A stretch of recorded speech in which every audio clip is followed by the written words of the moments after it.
had a life that was larger than life, and it will take more than just one memorial service to do justice by her in terms of her relationships with each one of us, as well as what it is that she has achieved in the country.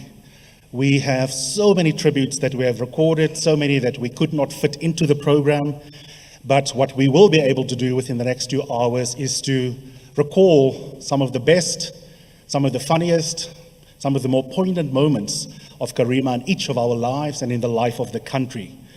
A couple of house rules before we get on with the fun part of today's program. In the unlikely event of an emergency from where I am, you'll see on either side in the middle of this hall, there are exit doors. If we need to exit, we'll use those. And if you need the ablution facilities, looking down at the stage, my left, for most of you, where you are seated, your right, you'll be able to find the toilets are located just outside in the quad area to the left. And there are many ushers around in case you do get lost. If you are watching this as well, I should say that we are coming from Sacred Heart College. We chose this venue. We're grateful that the school has allowed us to be here today. It is a school that is one of the best schools in the country. The values and principles of this school resonated deeply with Karima and Mikhail, who went to this school himself, and so the venue is very much of importance to us, and that is why we are here today, and we chose to come and celebrate her life here. There's so much to say, and I'm going to have to self-censor so that we can get through the program and everyone can get a voice. Karima was, quite frankly, an atheist. Many people were wondering why she had a Muslim burial. She is, to use one of her favorite words, complex, and so is her family life. And of course, she comes from a family that has got a complicated and different strands of relationships with religion, including traditions in the Muslim traditions. And so in the end, the family decided that what Karima would have wanted, and when I spoke to Karima very often, she said, funerals are for people who are left behind.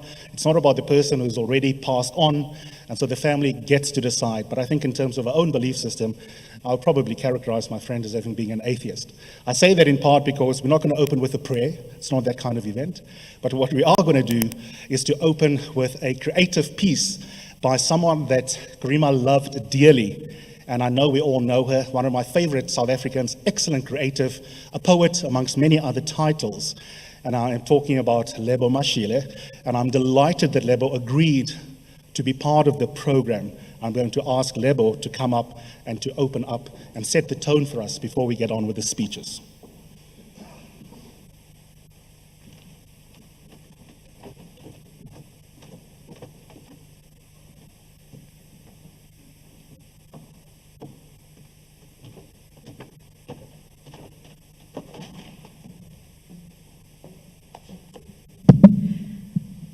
A very good morning to all of you, and thank you for asking me to be a part of this program. As Eusebius rightly said, Karima did not want a sermon, she wanted art. And the irony being that in Islam, Karima means the embodiment of all things godly, precious, magnificent, generous, a friend.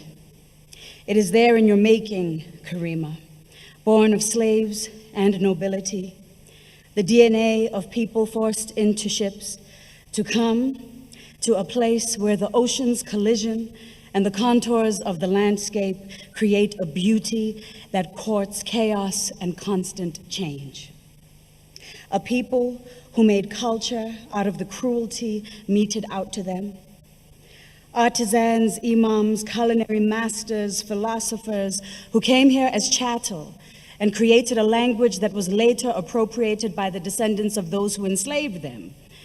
We cannot make peace with the beloved, bleeding earth called South Africa unless we make peace with the Western Cape, with slavery, with the many bloodlines that have fought and survived to form who we are. You said you did not have a political awakening. You were born into politics.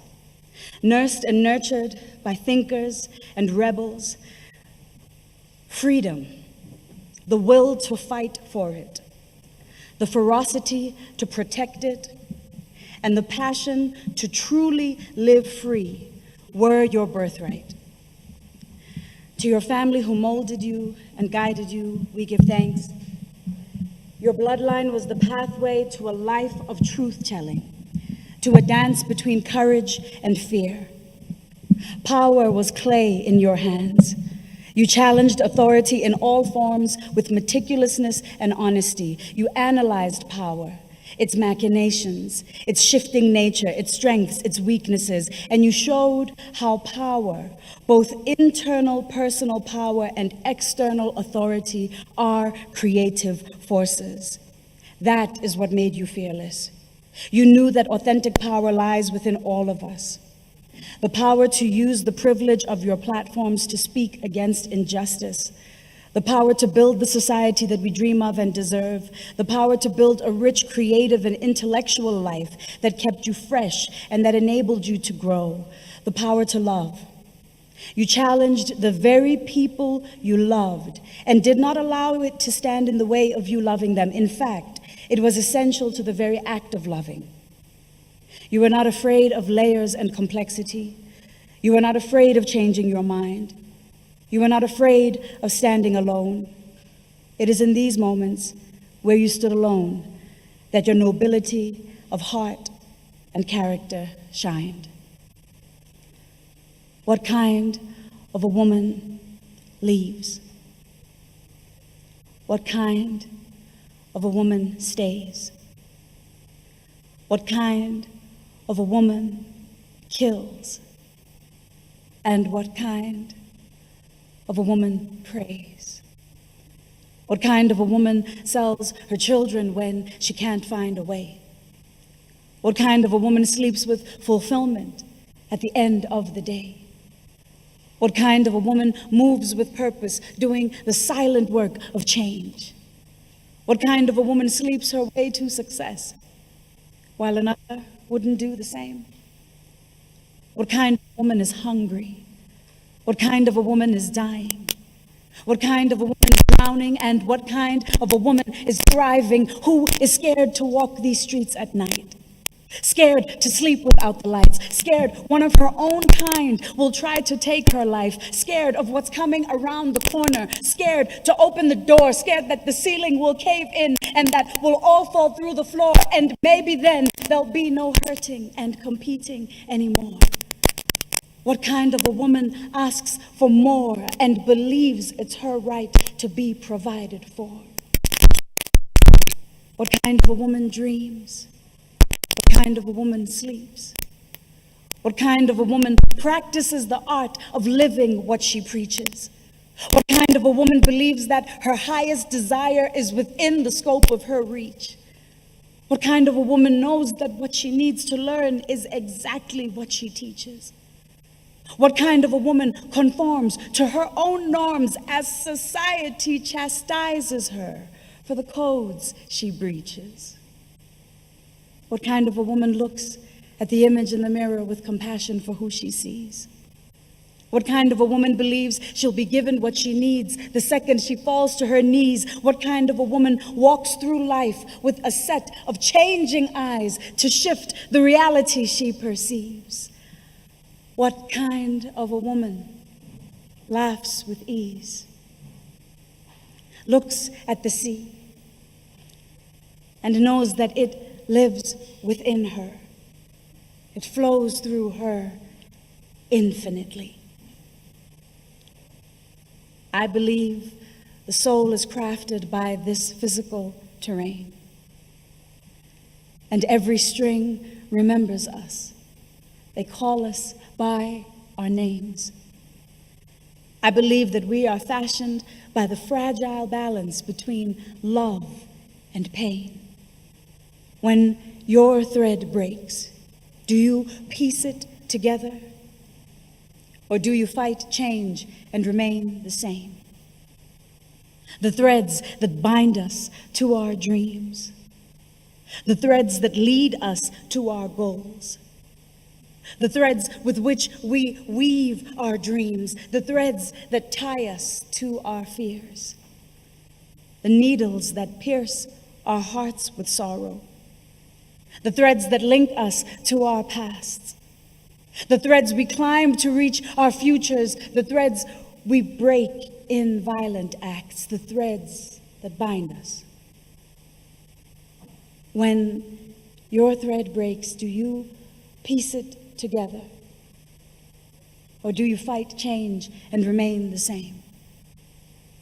We've come to the edge. Don't stare at the precipice too long.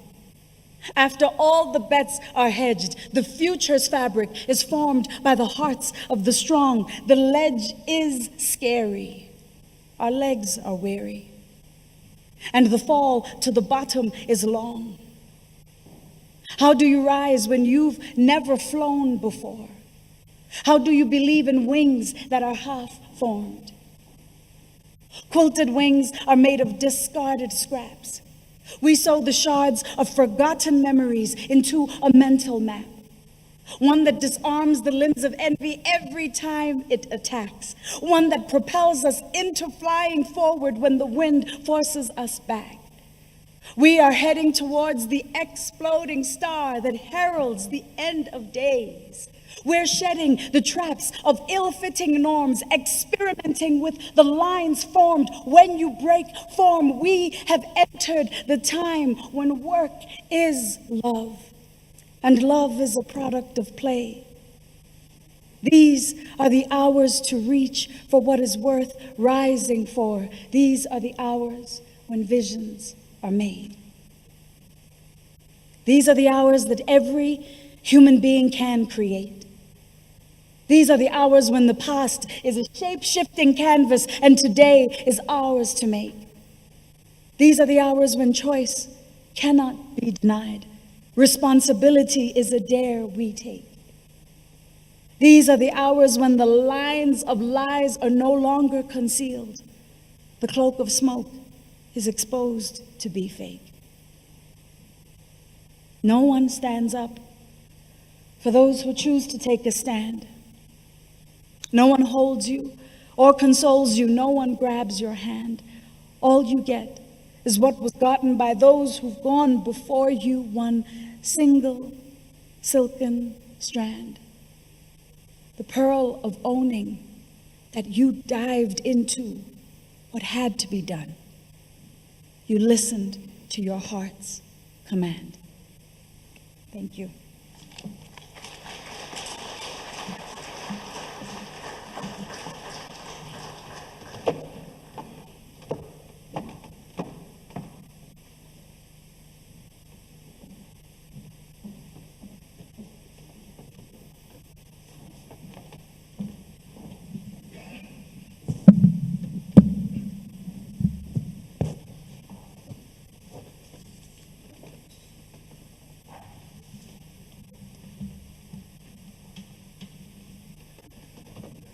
Thank you, Lebo. This is a celebration. It's not somber, although there will be tears. Give her another round of applause.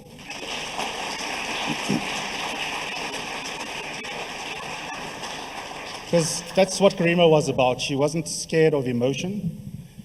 And there was laughter even when she was in hospital.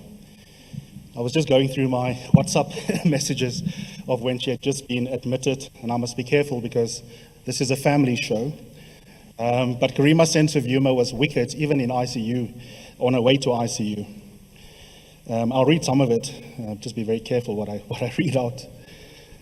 Just after she was admitted, I actually messaged her and I said, I wish I could phone you because I want the frontline description. As die ward terrible met snaakse figuur mense, Karima, is the ward full of weird people. To which she responded with a laughing emoticon, yes. And almal is kwaad. Everyone is looking really like they are, not in a good mood. And then she said, first thing I did was to take my specs off. Now I really can't see them. So that was Karima. Her sense of humor was intact right till the end, even as she was facing adversity. Obviously, Karima was fundamentally a political animal. A couple of minutes after that message, I was instructed to find her a copy of the State of the Nation address. And some of my journalist friends and colleagues who are here will know because I messaged them and said, do you have a copy of the SONA?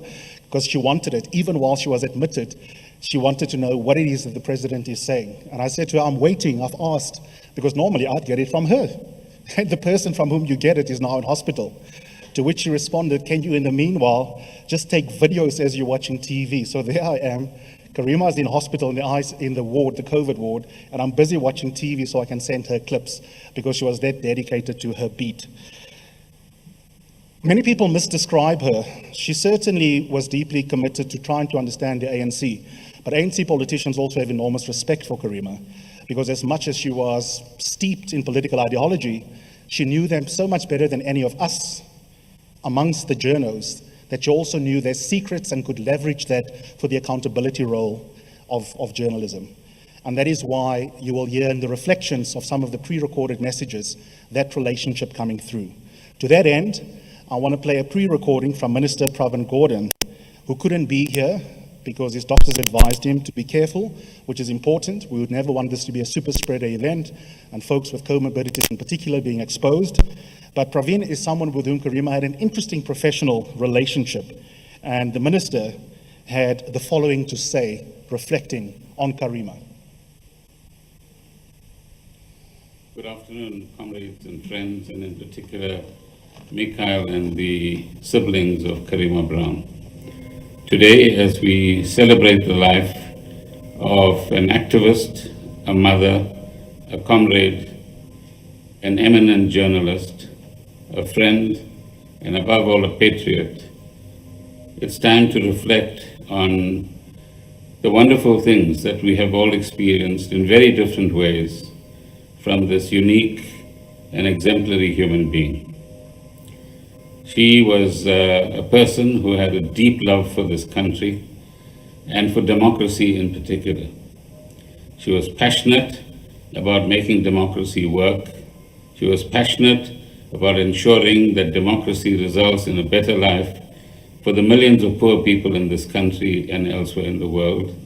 And she was passionate about ensuring that there's social justice above all, even within a democratic environment. Here was a person whose passion was mixed with anguish at how things didn't work out, anguish and sometimes even despair, as many of you know, about the slowness of people ending up in orange uniforms, about the lack of charges and arrests and prosecutions of those who everyone knows has been guilty of the kind of history of state capture and corruption that we've experienced over the last 10 years. She was not scared, and in fact, the opposite, very brave, to call out even her own colleagues in the profession who wittingly or unwittingly defended corruption, defended the corruptors, and sometimes unwittingly or wittingly advanced state capture itself. And in that sense, as a journalist, she exemplified courage, she exemplified truth-telling, whether it was to us who are activists in the state or to people elsewhere in other social institutions. She wouldn't hesitate to say where you're wrong. She wouldn't hesitate at the same time to say you've done a good piece of work. She had an approach to her journalism and indeed to her activism which cut below the surface. And in that sense, she introduced a unique dimension in journalistic commentary and in her various interactions. And that is where the analytical element, which is so missing in our society today, and an analytical element that comes with a fair declaration of the various, if you like, ideological or quasi-ideological stances that each of us might actually have.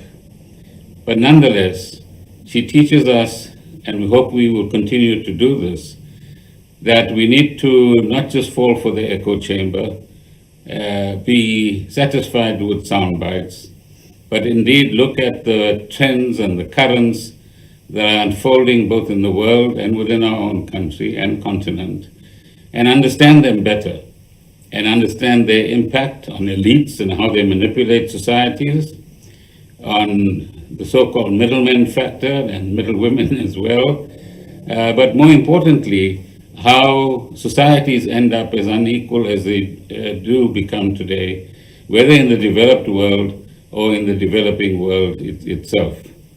And that's a dimension, I hope, that her colleagues in the profession will actually take forward.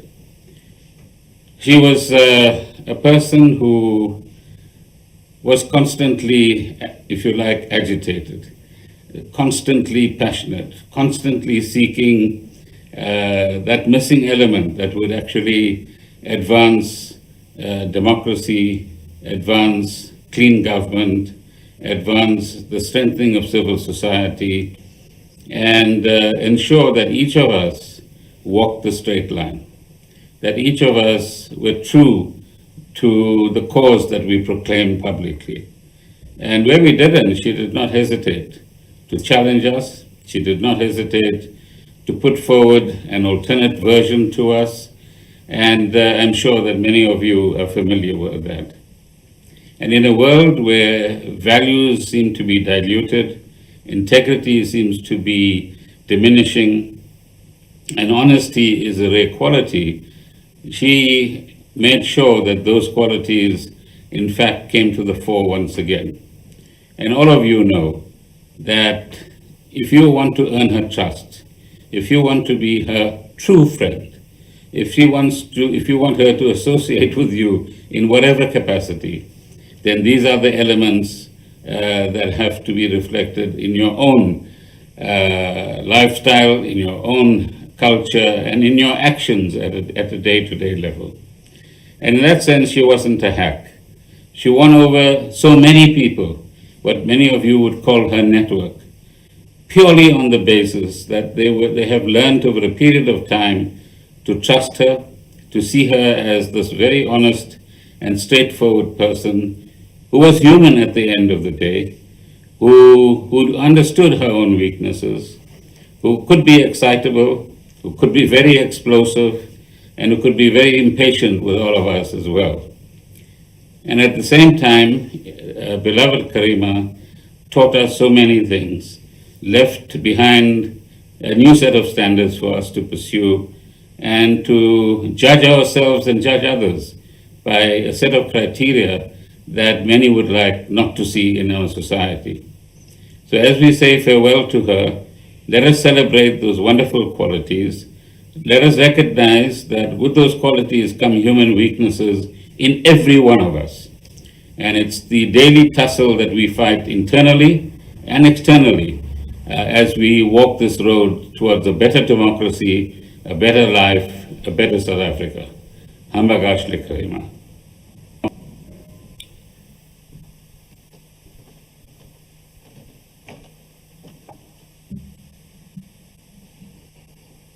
Thank you, Minister, for such a wonderfully nuanced set of reflections on Karima's place in our society. So many values were dear to Karima, the ones that Praveen just listed, but fundamentally also media freedom. And the next speaker and I could speak for hours on the phone about Karima. I'll leave her the task within her lot 10 minutes to reflect on Karima, the many ways in which she knew Karima. Sometimes Karima bullied her to get here right now to be on the picket line. And we were on the phone talking about Karima the other day. So I don't know where you're going to begin or end, but one of the country's most senior journalists, Thandeka Kubule, is someone that knew Karima very well. I haven't seen Thandeka, but I'm calling on Thandeka to come to the podium. Lovely to see you, Thandeka, and to speak to the legacy of this wonderful friend and media peer of ours that was all of the adjectives that we've just heard from the minister.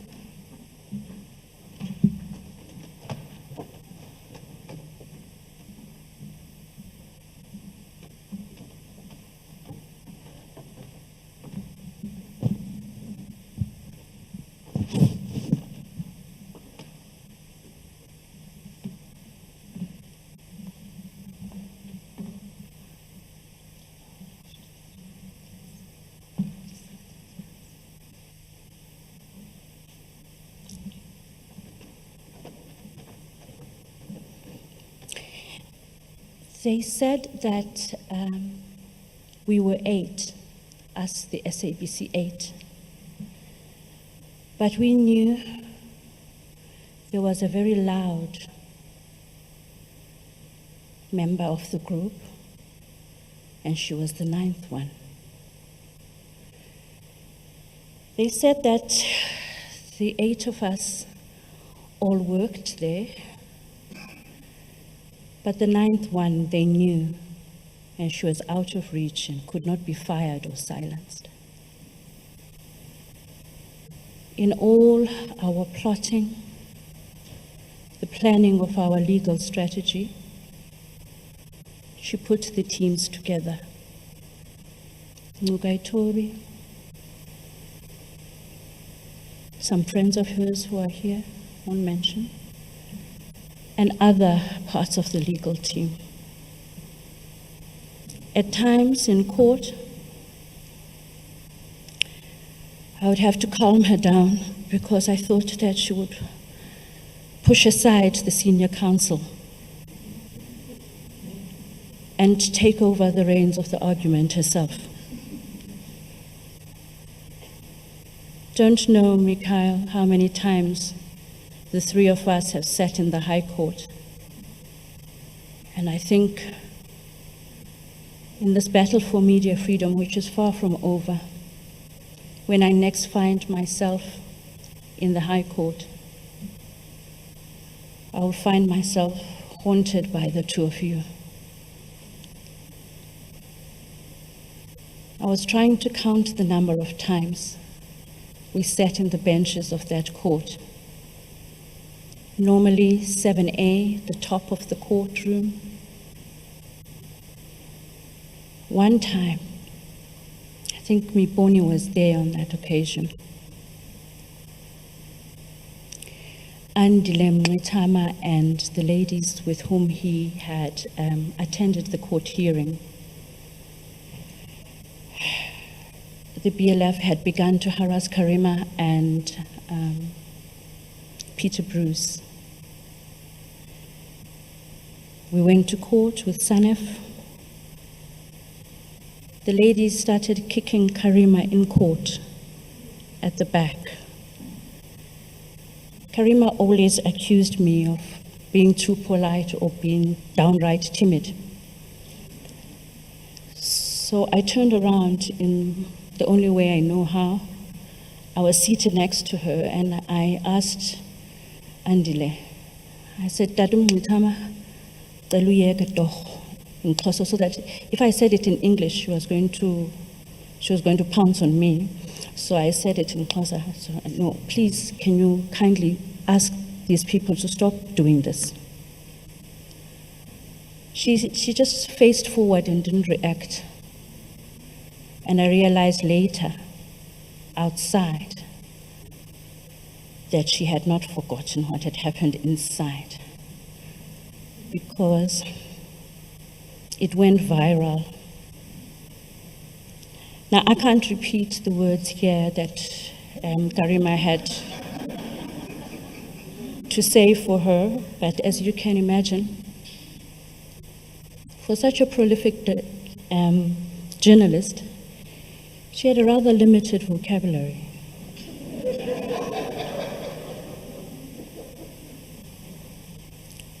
I was happy to discover when I visited the house and spoke to her sister that her sister too thought the way I did about Karima's limited vocabulary, that Karima thought that the F word was an adjective in the English language, and that when you have something important and significant to say, you cannot say it without this word. So, Karima let rip on the BLF and said some things about them that really cannot be captured now, but fortunately, in the spirit of freedom of expression, these were captured and went viral soon after the court case. Then there was the instance when Karima phoned me at work to come to the police station where she was laying a charge against certain red type revolutionaries.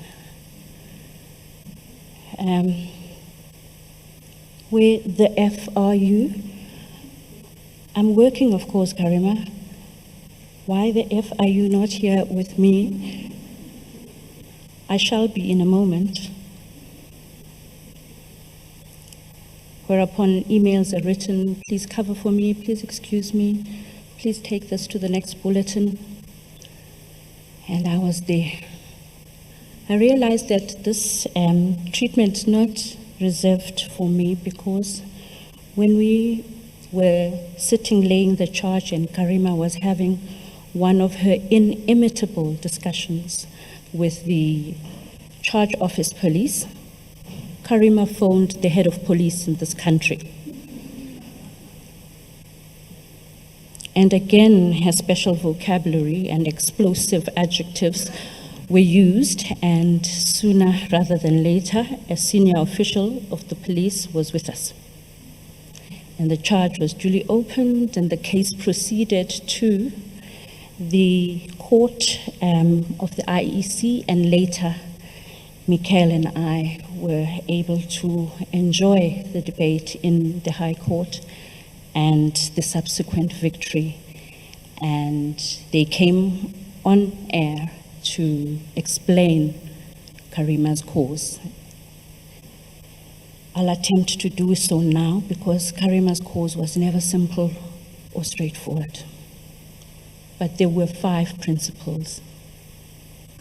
Karima joined us as the SABC 8 because she believed that the public airwaves, which are paid for by the public, are a public good, and that they must be accessible to all citizens without charge. That primarily journalists in the public sphere must speak to citizens as citizens and not as consumers with whom we have a contractual or commercial relationship.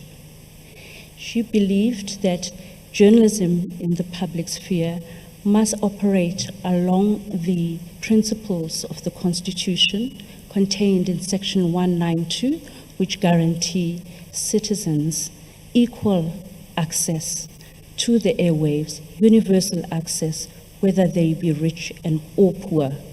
She hated the idea of the best products of public service journalism going behind paywalls and behind certain areas which cannot be reached. So in that poster that you have there, Karima Brown said, "I am Karima Brown, and I stand against what's happening at the public broadcaster." So the second principle of Karima's is social justice. She belongs to that category of my friends that are called the UDFers. That we are the ones who, as teenagers, stood in the benches at Mitchell's Plain, shouting at the top of our voices, "Apartheid divides, UDF unites."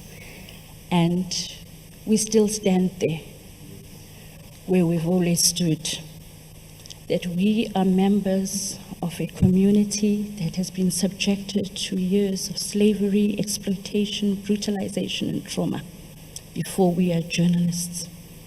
And people misunderstood her partisan nature. She is cut in the mode of Omgov, who, although he produced some of the most salient and most historically significant pieces of South African journalism, like the Peasants' Revolt, and gave us the New Age, and mean the real New Age, not the one, So, Karima is cut in that mode of journalists who tell you what they believe, but analyze and digest the machinations of power and hold them to account. This is the irony, that just like Omgov, Karima was one of the people most critical of the ANC.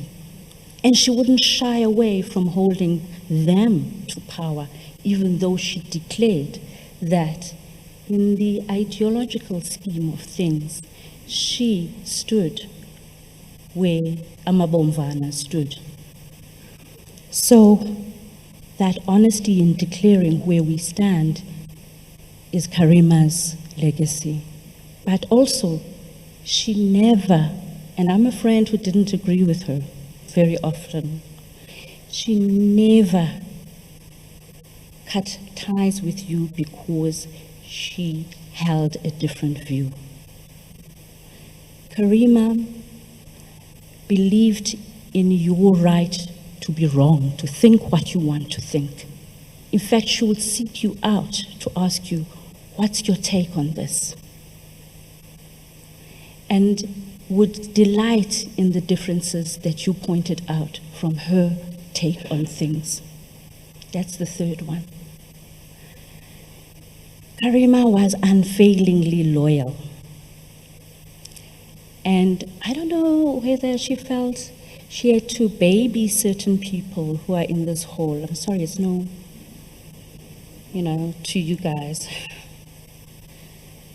But if you so much as expressed some reservations about Vuyo or Eusebius, or you know yourself, she'll jump at you even before, then I would say, okay. Now, once Vuyo was in court on the same day that we were reinstated as the SABC 8, and this Karima had been fighting for. That call arrived in the morning during the meeting with the SABC. Where the F are you? She says Vuyo will not stand alone in court today. And I must say, I never stood alone in court. Even though sometimes when I was unable to make it, she stood alone in court. Karima was fiercely loving. For all her fierceness, people would think that she has a vicious streak, but there was none of that. She would cry with you when things are not going well.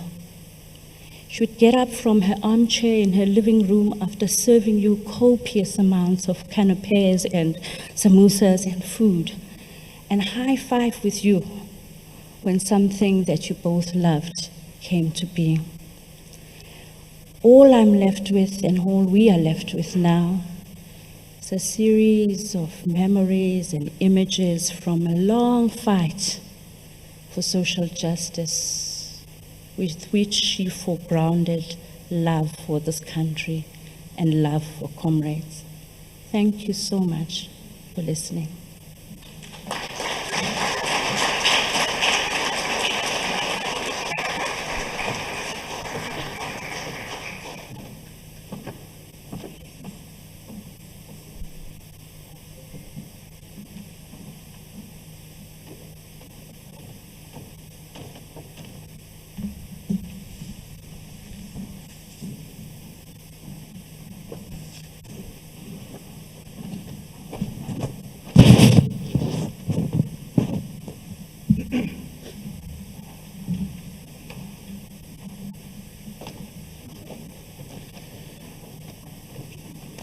I was just saying to Tandeka, I'm pretending that Karima's still alive. So I sent her a message. I can't read it verbatim because this is being broadcast live. But the sanitized version is very simple because this is what we would have done if we were watching someone else's memorial.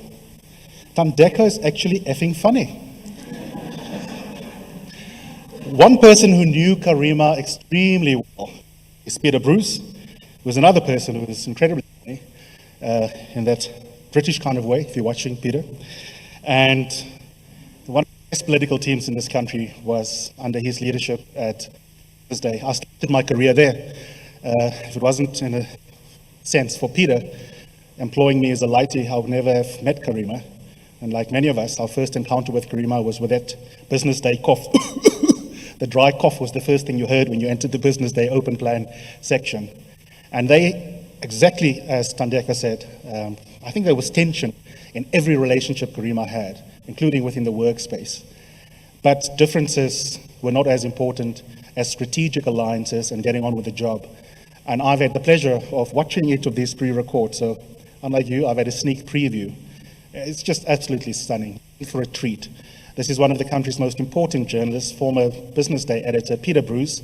And here are his incredibly generous, but not over the top, because Karima and I hated over the top memorials, but a really generous set of reflections. Let's have a listen to Peter Bruce. Hello, and thank you so much for inviting me to be part of this farewell to, and I'm sure, the celebration of Karima Brown. I can't quite remember when Karima walked into my office. I was the editor of Business Day.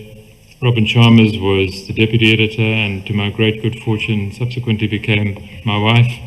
And I only mention her because my clear memory of the interview is that Robin and our managing editor, Pearl Sebalau, interviewed Karima for the job of managing editor on Business Day, of political editor, I do apologize. And interviewing her was a little like, standing behind a jet engine just before it gets switched on. And when it does come on, when Karima started talking, which lasted for about an hour, non-stop, it's like having your hair blown off. You get blown down the runway. And I know that when it finished, I'd learned more about South African politics than I ever did anywhere else. Not only that, but the weird thing was, and Pearl remembers this, and Robin, that Karima was, in a way, in control of the entire process of her hiring. She was interviewing us, not the other way around. We just were left with the absolute conviction that we had to hire her, and what an adventure that turned out to be. First, she arrived, and then within what seemed like a couple of weeks, we'd hired a whole new staff of political journalists. Amy joined, Hajra joined, then Vukani. It was a wonderful time at Business Day. We had that extraordinary thing for newspapers, which was a relatively happy newsroom. And a lot of it had to do with Karima's arrival. And you'll all know what I'm talking about. She knew everything all the time. She was almost never lost for an explanation or an argument. She got Business Day the most unbelievably difficult stories and important stories. Foreign correspondents at the time, people who work for American or British, European newspapers, Asian newspapers, used to tell me that they always read Karima first because they trusted the fact that she knew what was going on, which is why we hired her. She answered, the one question you always wanted to get answered by your political editor in a newspaper, then and now, because it isn't answered, is what on earth is going on inside the ANC. It's a little like trying to explain what is going on inside a secret society or the old Soviet Kremlin, where you could make a whole story out of who was standing to the left or right of the leader at a parade.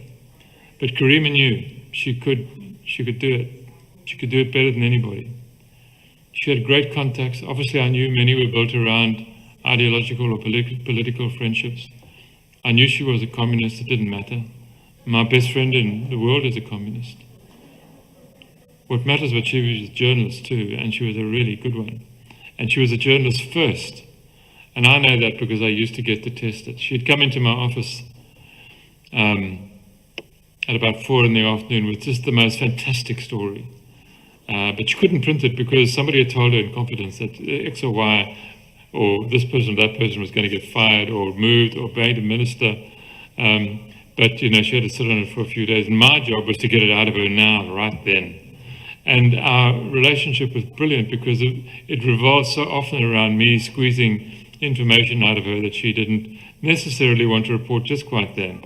And we would always try to arrive at a sort of happy medium where what she was writing didn't quite betray her sources or let them down in any way, but nonetheless would give us something really good. I would fight for clarity at the top of the story, she would fight for the little caveats and explanations that she needed to stay in the story down below. And we tried wherever we could to make sure that that worked perfectly. She was such a pleasure to edit. You know, she might have intimidated people, but she always had a story. And even when she didn't think there was one, you know, my job was to get it out of her. And she always made it really easy to do that. She always welcomed me into her writing process, and it was such it was a real joy. I really loved working with this woman.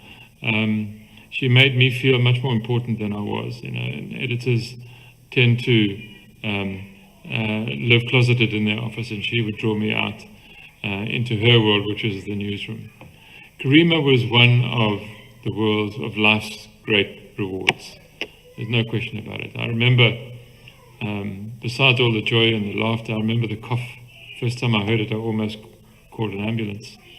I remember the loud chat slow. Having said that, Karima could also whisper a lot. I remember when we ran out of money on our editorial budget, she was so desperate to get to a conference, a meeting with the ANC in the Free State, take a few people with her. I remember paying for it out of my own pocket. An extraordinary time it was. And, you know, she would deliver. She came back, she had a story. She never, ever, ever came back empty-handed. The only time I think I ever was angry with Karima was when she decided to leave Business Day and go to the New Age, which of course we know what happened there, but at the time it was really hard to say goodbye to her. We missed her. I missed her as a friend, and I was really going to miss her as a colleague. But typically, you know, she called up a few months later after a lot of things had happened, and she just said to me, "Are we okay, Peter?" And I said, "Of course we are, of course we were." Fast forward to the last 5 years, and we've been closer, I think, than ever. You know, when my house was targeted by the BLF in Johannesburg, the first friendly face to come screaming around the corner was Karima Brown. I could have cried when I saw her. She laid into those people like nothing you've ever seen in your life. I mean, it was just extraordinary. And Mikhail, your mum, you know this. Your mum was just such a fighter. She was magnificent. She screamed at them. She screamed at them in ways that I can't possibly repeat at an occasion like this. And when they shoved her, she shoved them right back. I remember when it was sort of over, we left them all in the road and went inside to the house and had a couple of stiff whiskies together.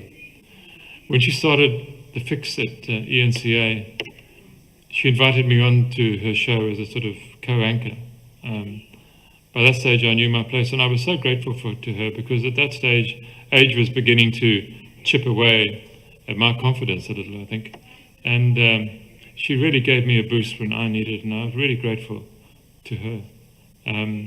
She would sometimes also include me in her radio shows for Radio 702, and that was also great. Her meetings with the ENCA management were sometimes so harsh. You kind of wanted just to leave the room. Karima, please, please, you know, lay off. Oh, God, what a person. I wish Karima's mum and dad were still here so that I could tell them what a great job they did bringing up their girl. She was just a champion, a great friend. She had passion and compassion in equal measure. She was the best of us. I know this for sure. I'm so sad she's gone, and perhaps particularly the way she's gone. Her passing is a political event, because you have to ask, who will replace her? You know? She got into trouble just before she died for asking the same question about Jackson and Tembo, and she was right to ask it. She was a journalist first, always. Who will replace her? My WhatsApp messages with Karima are now a treasured possession. A political education, my political education, frozen in time in one place. I'll never ever delete them. I'll always go back and read them. There's so much there. But I used to ask her questions all the time. Now when I write a column, I find myself guessing where once I just call her and ask her or WhatsApp her. I'm angry she's gone. However she caught COVID, I just wish she had stayed at home. I know that wasn't her. I know she was a social person. But we'd spoken so often about being careful. And now this huge figure in my life, in all of our lives, has gone. The fun and the laughter has gone. Karima gone. She once famously did to Thabo Mbeki. I stumbled across my only copy of that celebrated Karima Brown special edition of The Weekender when I was sort of packing up to leave Johannesburg in 2019. I was still appearing on the Fix with her, but we were coming down to the Cape, Robin and I.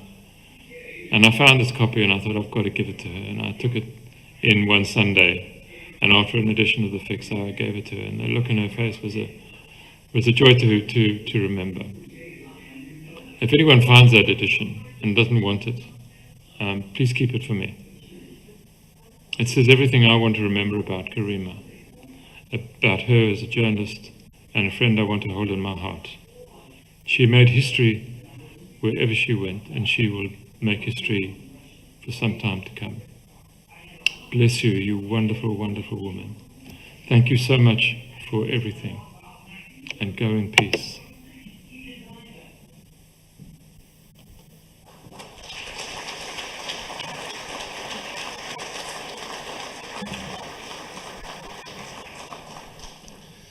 Damn you, Peter.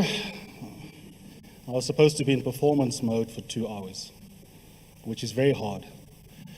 And if you're not teary-eyed, maybe I can induce it with 2 minutes of that opening montage.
At least 3 things stand out for me in those pictures. Food, we weren't gimbas. In Santon, we call it foodies. The second is laughter. Karima's always smiling. And the third is that, like me, she had a complicated relationship with her body. We didn't like our bodies. That's why I'm not wearing a suit, but one of these Madiba shirts. Karima struggled with her body. And one of our first bonding sessions was trying to lose weight by going to Sure Slim while we were at business day, which didn't help because we loved eating. But that's not the third thing about the photos. The third thing about it is that she was actually very beautiful. Really, really beautiful. And I think as we render her complex, one of the more simple things about Karima that's worth just acknowledging is aesthetically what an absolutely beautiful person she was. Okay, next up, I know it'll be very difficult for you too, is a dear friend of Karima's. I won't say much, Tyron.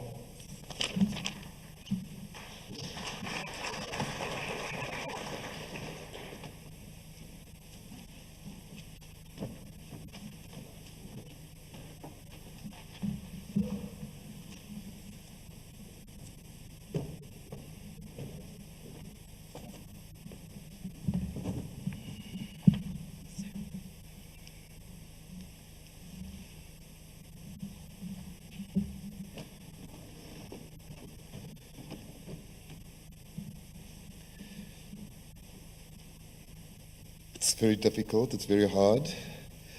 A lot has been said about Karima. Tandeka, I'm one of those UDFs, and that's how Karima and I met. Good morning, everyone. It's quite poignant for me to be in this hall, paying homage and respect to my friend and comrade. I do not have association with Sacred Heart College. However, I've been in this hall before. Over 2 decades ago, I was sitting in the audience watching a stage production of Charlie, or the Chocolate Factory. I know Charlie's in there. Mikhail was a learner here, and I accompanied his mother and a partner, Madania Hendricks, a sister, to the production. On many other occasions, I was on the school premises with Madania, of course, fetching Mikhail from school and meeting some of his friends who so beautifully still call me Uncle Tyron. Thank you, Sacred Heart, for allowing us this opportunity to gather here to reflect and pay respect on the life of a woman who was more than a friend to me. She was my comrade and my sister. I met Karima Brown exactly 36 years ago. We met at a time the country was faced with the severest repression post-1976. At this time, we saw an intensification of resistance across the country and under the banner of one of the largest internal mass mobilization movements, the United Democratic Front, launched just 2 years before that, in 1983. It was also a time that the ANC intensified its call for the release of Nelson Mandela and other political prisoners, and its military wing launched a number of attacks inside the country. The economy of the country was at an all-time low, and the Nationalist Party was in a crisis. This is the background to when Karima and I met at the University of the Western Cape in a Political Science 1 class in 1985. Our other comrade, Peter Jacobs, who's with us today, thank you, Peter, was also doing this course. Peter and I were Cape Youth Congress Mitchell's Plain activists and UDF members. The two of us were fascinated by this young Muslim woman who posed the most interesting questions to the lecturer, and was quite an eccentric lecturer. Today is Professor Keith Gottschalk.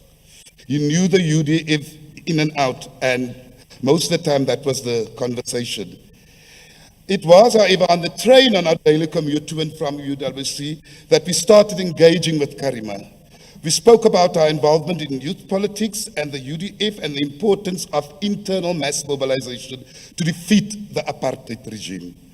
On many days, I walked Karima home and told her of our youth structures in the community. She showed an interest, a keen interest, but she asked many questions. I also noticed other challenges, such as when the meetings are held and whether it's safe, as she also comes from a fairly staunch Muslim family and background. Peter, Karima and I often spoke about our families and the struggle of working class families across the Cape Flats, the impact the Group Areas Act had on our lives, of us who now find ourselves scattered across the Cape Flats, far away from many of our extended families and workplaces. We introduced Karima to other youth comrades, and soon she joined one of the local Mitchell's Plain branches of the Cape Youth Congress. In a matter of weeks, She walked the streets with us, organizing and campaigning and attending meetings with other local youth branches, meeting and forging relationships with other comrades.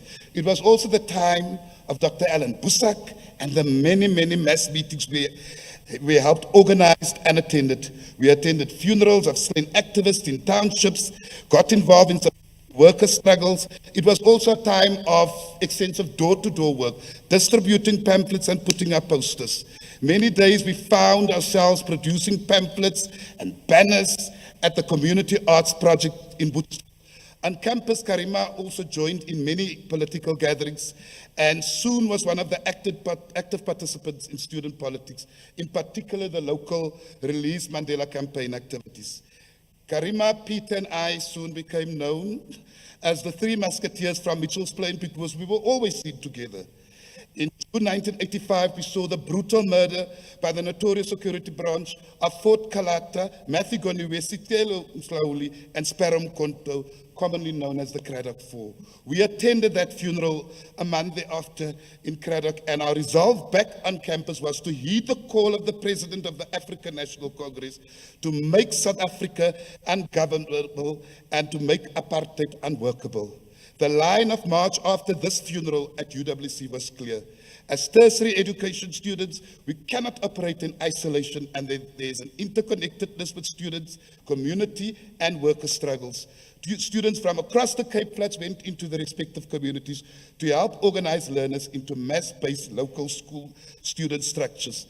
In Mitchell's Plain, many of us from UWC headed the school, and Karima was key to these developments. Her younger brother, Muhammad Zain Sama, and many others were roped in and went about mobilizing high school learners. Within weeks, we saw Mitchell's Plain Student Action Committee. It was the precursor to the Mitchell's Plain Student Congress, the umbrella body of Mitchell's Plain High School students. Here again, Karima Brown played a critical role. Many progressive teachers supported these actions. We saw Mitchell's Plain learners from all high schools in protected action with the apartheid riot police. The riot police during this time was relentless, and this led to many arrests, detentions, injuries, and deaths of many students and community members. By August 1985, Karima experienced the first arrest. Together with 5 other comrades, we were arrested at one of our regular meeting places doing silkscreen posters in preparation for one of the mass meetings to be held in the community. The events led to the involvement of a family. Her late dad, Ahmed Simar, his wife Rushda Simar, together with other parents, organized themselves to support the victims of violence and their families. Together with the Detainee Support Conference, they formed the Mitchell's Plain Crisis Committee aimed at supporting families affected by the ongoing violence and detention. Comrade Ahmed and Rushda became lifelong activists and stalwarts of our liberation movement. It was also during this time we saw Karima emerge as a fierce, unafraid, and deeply committed to the cause. A comrade of ours that I'm very close to, whose house Karima, Peter, and I often frequented, described Karima in a Facebook post a few days before her passing as follows. Karima Brown is on my mind. I have 2 pictures in my mind of the young activist. One is Karima outside a church in Rocklands, picking up a stone and throwing it with all her might at a passing police van. The other is Karima banging a fist so hard on my round table in my kitchen in Sonne Street, arguing and fighting with Tyrone and Peter and about politics and action and how things should be done.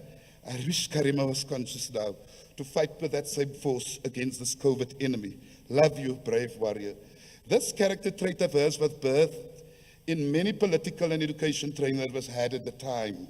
Tandeka, you're correct. We attended such training as UDF representatives, youth representatives, given to us by the formidable leadership of the UDF, such as Trevor Manuel, Cheryl Carolus in particular. The late Johnny Issel, then a band person, also saw potential in some of us, and we rebelled just being in his presence and for his political lectures and linking our struggles to struggles elsewhere in the world. We learned about the Palestinian struggle. We used audio-visual materials. I mean, that was the time before it was what we have now. It was video cassettes. And then already helped us understand the link between armed resistance and community mobilization. We watched programs clips from the Battle of Algiers, the Iranian Revolution, the Afghanistan situation. This shaped us to be creative in our activism. We started using those sort of materials and tools. We became aware of the triple oppression of women in South Africa. Why gender should at all material times be placed at the center of our campaigns, and the importance to practice intersectionality, way before it became a popular buzzword in activist circles that we hear today. Another young student leader of the time, Chantal Hoffman, a student activist, said the following: "I'm still battling to find the words to express my disbelief and sadness at the passing of Karima Brown. Where does one begin to aptly describe this warrior woman? Stood firm in her beliefs and spoke her truth to power. This Macy Funny Plain who faced and overcame so much adversity. Since hearing of Karima's passing, there is one particular memory that stands in my mind. It was sometime during the mid-80s. I was a high school girl, and Gail Regan and Karima, already university students, had taken me along to a Goomba at UWC. For my generation, it was our entertainment, no nightclubs.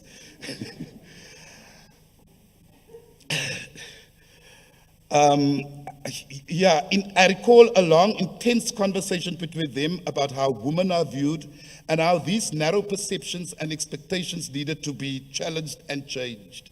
Looking back, I know that while I was a mere spectator to that exchange at the time, powerful seeds were planted. Today, I'm grateful to the circle of women who have impacted on the woman I am. I'm blessed to have learned and continue to learn at the feet of so many strong women. Thank you, Dankie, Cassie, Karima Brown, for paving the way and holding space for so many of us in the political and journalism arena. Respect, rest in power. We also read books and banned literature, and our local Keiko Mitchell's Plain leadership also continued with its trainings, taking us away on youth camps or other political training sessions. This training, whether in theory or producing media materials, saw quite a few of Mitchell's Plain comrades post-1994 not active in politics, but rather as civil servants, working for the new government, or they find themselves in trade unions, NGOs, or as professional media industries, such as print and radio and broadcast. The closest Karima came to working for a government entity was the SABC. She never worked for any state entity. Karima was one such person who at the dawn of democracy found herself working as the producer at an Afrikaans language radio station, I think Radio Sonder Grense. One person who also left an indelible mark on the ideological thinking of Karima was a training given to us by Jeremy Cronin, the former Deputy General Secretary of the South African Communist Party. The works of the Italian Marxist philosopher Gramsci and his theory of hegemony, Karima found exciting, and she would often in conversations and debates use this theory as a reference. Peter Bruce is correct that she was a communist. It was also during this time, some of us got involved in liberation work that could mean severe torture, life imprisonment, or death. The political and military underground beckoned. We did not only want to sing as the song "A Volunteer for MK, Why Not You?" We wanted to live it and experience it. Unbeknown to many, Karima was one such person who volunteered. She was politically conscious, disciplined, and willing to work that for many could lead to your untimely demise.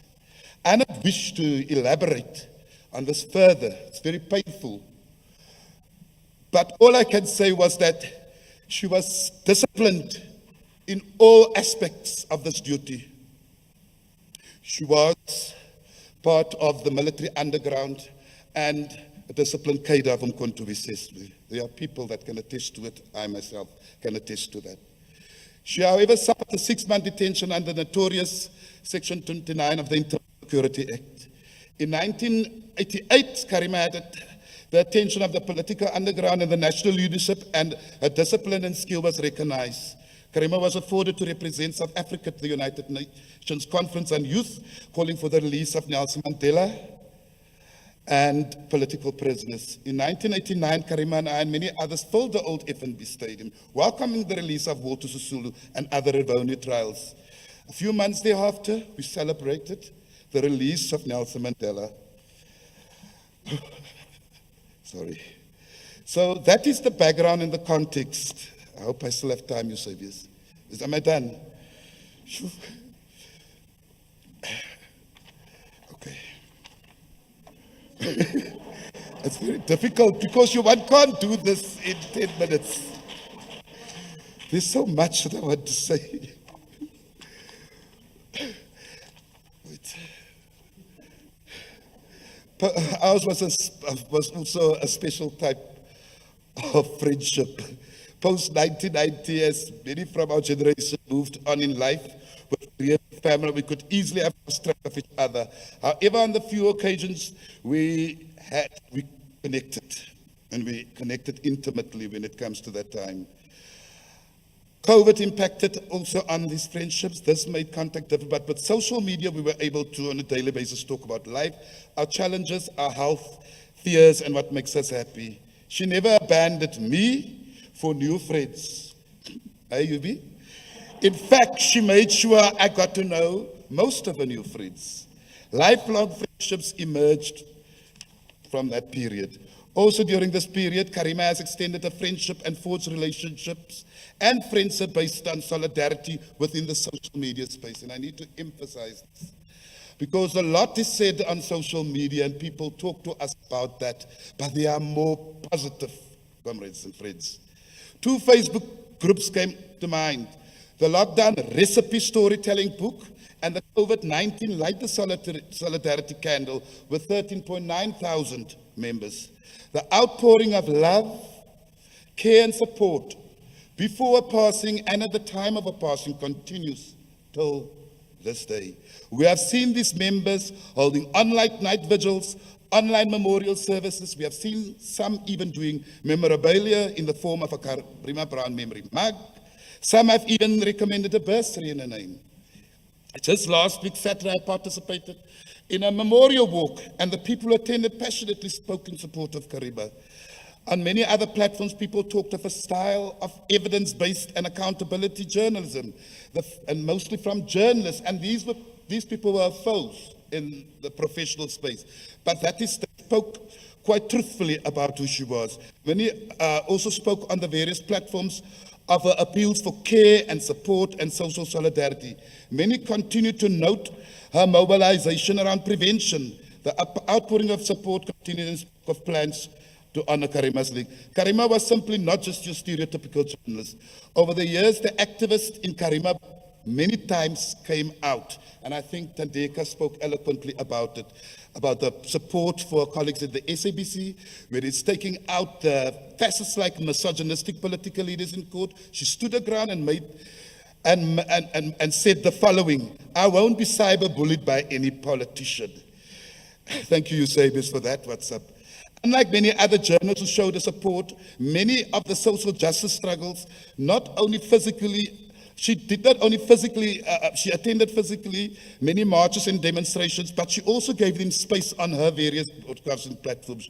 She did attend the shutdown movement, not just as a journalist, but she showed her support by using an agency that she has. And she gave that type of support physically at those spaces, the shutdown movement. When the young boy at the Johannesburg Elite School died at a school excursion, and the school tried not to be held accountable, Karima, together with her son Mikhail and others and a few other activists, thank you, Vanita, showed their support to the families. She also gave voice to rural communities. Her development communication came to the fore, especially when she did a talk radio show on 702. A case in point is the struggles of the Kolobeni community from Eastern Cape and the struggles with senior government ministers. There are more such examples, and I'm sure some of other colleagues and comrades would gladly provide their personal anecdotes. Okay, people spoke about Karima and her love of food. On a lighter note, as with the rest of her family, they love food. They talk about food all the time, cooking and baking and trying out new concepts. Just on Thursday, this past Thursday, many members of the 2007 strong Lockdown Recipe Storytelling Book held a Nom Nom Day. Karima was famous for using that word nom nom in memory and honor of Karima's food likes, cooking and plating skills. It was such a joyous occasion to be so overwhelmed by this care and support. I'll conclude now. To the Samar family, thank you for allowing me in Karima's life when we were all so very young. Thank you for allowing me and continue allowing me into your space. Zain, Madania, Rushda, and the rest of the Samar family, be assured that we will honor the legacy of Karima. I will personally help in this regard. Mary, thank you very much for being a partner in Karima's journey. You were not just the helper at home, you were also the security, but you also became a close family friend. You are family. To Mikhail, be assured, young man. Uncle Tyron, with every fiber of his existence is here for you. Child of my heart, your mom would refer to you. To the colleagues and friends of Karima, she has run a race and she has run it unapologetically and with distinction. The baton is being passed over to us to continue her exceptional legacy. So long, my sister and comrade. You will live in me, you will reside in us. To quote Helen Keller, an American author and disability rights advocate and political activist, what we once enjoyed and deeply loved, we can never lose. For all that we love deeply becomes a part of us. Thank you.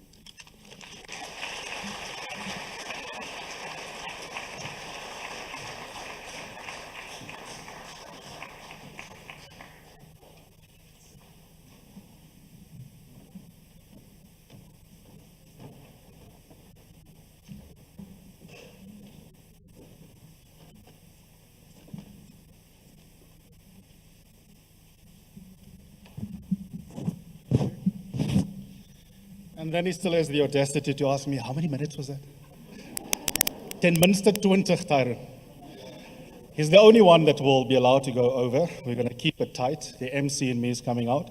But the reason he was granted that grace is at least twofold. He is really special in Karima's life in ways that go beyond what you heard, and what you heard was brilliant and textured. And like many South Africans who aren't nationally known, but have played an important role, it is the Tyrons in our communities that do important work that often are not lifted to the surface but are in the background. And you don't have Karima without Tyron, a whole chapter in her biography. The second reason is, and I was messaging Faith Daniels about this while Tyron was speaking, and I do want to underscore this point. When it comes to certain kinds of people in the world, especially white men, this is your CBS's race politics coming out, we render them complex. You will have 2 volumes of biographies. The early insert famous white person, the later insert famous white person. But when it comes to black bodies, they are rendered one-dimensional. Karima didn't fall out of the sky in the late 90s with a job at the SABC. She is imbued with complex social and political life and narrative and biography, and that's why that speech from Tyron is so important, because it embeds her within the social and political structures that give you a sense of what drove this person that eschewed the idea of neutrality in journalism. It wasn't a weird philosophical conviction that journalism should be justice-oriented. Her rejection of neutrality, even if you don't agree with it, which is fine, has got a biographical basis in her childhood and in her life in the 80s. And that's where that very long speech, that's where it fits into an appropriate memorial that does justice by Karima, because what's archived publicly very often begins and ends with Karima in the last 10 years. The next video, the quality is not that great, but I want you to listen very carefully to what our ambassador to Benin has to say, Ambassador Ruby Marx. Brilliant thinker, another very important South Africa, very understated, and she remembers Karima in really, really important ways. And just try and listen to both her message and the lyricism with which she describes Karima, even though the video is a little bit grainy. Good afternoon to everyone gathered here today to celebrate the life and the legacy of this phenomenal woman that I'm privileged to call a comrade and a sister friend. Like many of you, I'm still reeling from the news of her passing, and I'm struggling to imagine a country where we don't hear her loud and urgent voice insisting that we are better and that we can do better. Since the day when we received the news from Karima via Facebook that she had contracted the virus, and yes, how typical of her to control the narrative by asserting her own agency. But it felt as if we were all in some massive impersonal waiting room, waiting to hear whether, as she had done so many times in the past, looked all types of danger in the eye and stared it down. This time we were all filled with trepidation because we knew that she already had health challenges. Like many of you, I spent the days since we saw that announcement in ceaseless anxiety and worry about Karima, and endless conversations with those who might knew more than what was out there in the public domain. And I tried to prepare for a passing as if such a thing is possible, worried about it continuously the longer she remained in ICU. Tried to think of how us and how I would deal with this grief, because I knew that this would be a different kind of grief. A grief that was born out of our collective struggles and the hopes of our 80 generations who dealt the last decisive blow against apartheid. But of course the preparation didn't help, because grief still seeps through crevices of waking and sleeping and the ordinary mundane of your life. And you try to flow with its ebb and tide as you contemplate our personal and our political landscape without her. And now Karima have passed. Someone who had stood with us side by side in fighting solidarity through all of our years of struggle against apartheid, and to whom we owe such a huge debt of gratitude. And Karima lived the truth uncompromisingly and fulfilled the historical mission to speak truth to power and to the discomfort of many. I recall visiting a friend's mother in Elsa's River on a Sunday while the fix was on. There was Karima with someone or other in the hot seat who was squirming at her razor's sharp questions. The auntie was watching with great delight and suddenly piped up, "Safe home, Karima." I don't know if Karima realized quite how important she was to ordinary women and men who was looking and finding a voice that held others to account in her life. In many ways, she reminded me of one of her own great heroes, Comandante Fidel Castro, who had a reputation with his beloved Cuba as a little giant against apartheid. In the same way, Karima was a little giant against injustice, against corruption, against poverty. And she was fearless. But I wonder also if we know what it really took for her to be so brave. I think she knew that if she allowed fear to overtake her, then her journey would be doomed. Because fear is born out of a story we tell ourselves. And so she decided to tell herself a different story from the one that women are normally told. She decided she was safe, she was strong, she was brave, and that none of her detractors, try as they might, could destroy her. And I imagine that she told fear, "Hello fear, thank you for being here. You're my indication that I'm doing what I need to do." And so I want to thank Karima for making us all feel a little braver, sit up a little straighter, talk a little bit louder because of her example.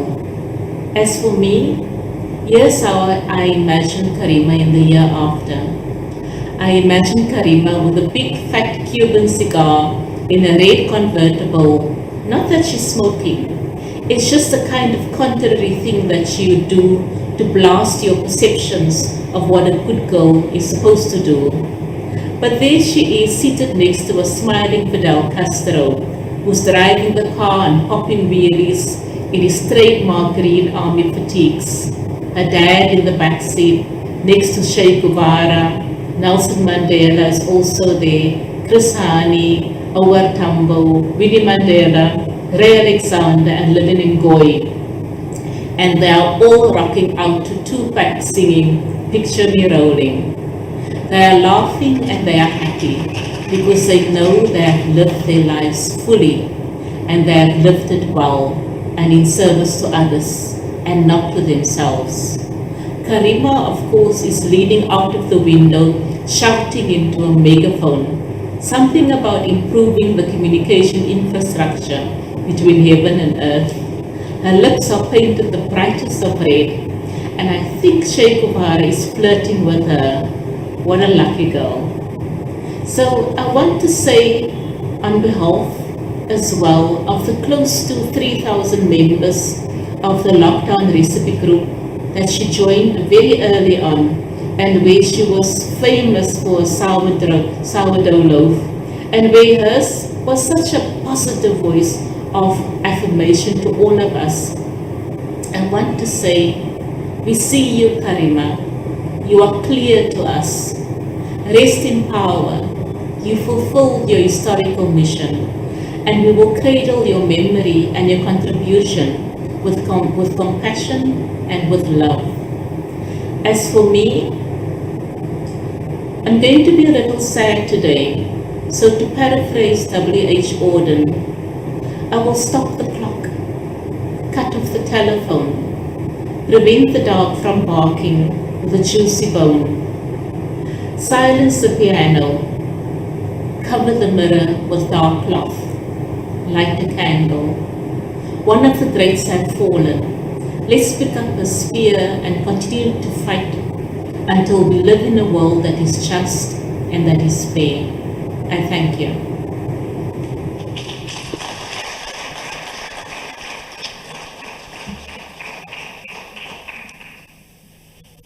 Again, our apologies for the quality of that footage, but what beautiful lyricism, right?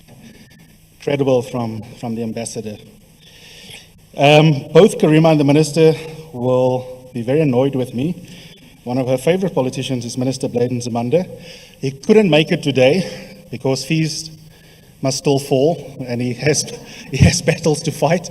And he wrote the most beautiful tribute for Karima, and he had to.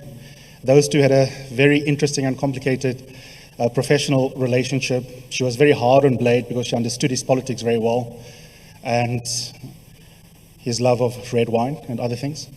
And what I'm going to do is distribute very widely and publish, Minister, if you are listening, your written tribute, which is really stunning. I'm not going to read it out in the interest of time, but I want to acknowledge it. And I know the Minister wanted to be present, and he couldn't be here. So I'll put it on social media. I'll also give it for free to some of the online platforms. So we'll move on to another family friend that recorded a fantastic tribute for Karima, Adila Maker. Let's have a listen. Karima, comrade, friend, and sister. Like many of us from Cape Town with Malay roots, food was an integral part of who we were and how we socialized, how we expressed ourselves, and how we loved. Karima's passion for food later in life, but food went through different phases. But her passion for beautifully presented gourmet food infected us all. The way we planned food, how we cooked for our families, for friends, and even our fallen comrades was an integral part of our relationship. Hers and my relationship with food started with canned peaches and cream in bed on a Saturday morning. Might not sound like gourmet food now, but as young activists in the 80s, it was a treat. Her passion for food of course, was matched with a fierceless love for her country. As a young woman, Karima mobilized and organized, worked tirelessly, left university in a struggle for freedom for all South Africans. A mutual friend labeled us the Coat Gang. Ever ready in winter, we wore coats and we pushed Gail's car up the hill at UCT in those coats because the pamphlet that was talking about Madiba's imminent release had to be printed.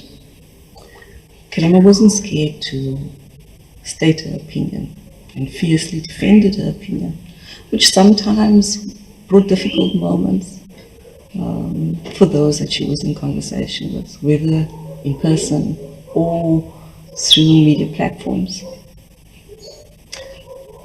Some of us might have disagreed with Karima, strategically, politically, tactically. But what can't be questioned was her commitment to a better South Africa, where resources were distributed equally and everybody could attain their full potential. It's not a love for a family. Well, they're best placed to talk about that. Treasure the good moments and accept the not so good as part of life's journey. She loved you. I moved back to Cape Town about 12 years ago. We haven't had much contact since then. But I spoke to her on the 18th of January, actually. And we spoke about our families, our children, life, Mikhail's upcoming 30th birthday. And of course, my ever-present want to study further. I asked my son after Karima died, my oldest son, what he remembers about Karima, and he could describe in detail her house. And that I realized was a product of the time that we spent together. When Madania told me about Karima's illness, I was a little paralyzed. Then I started praying.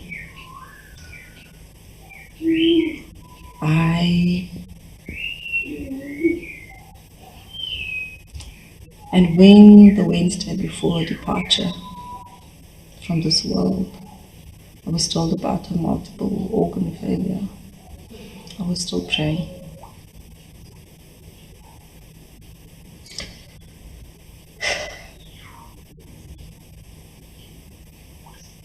On the morning of her death, I wrote her this poem, saying goodbye.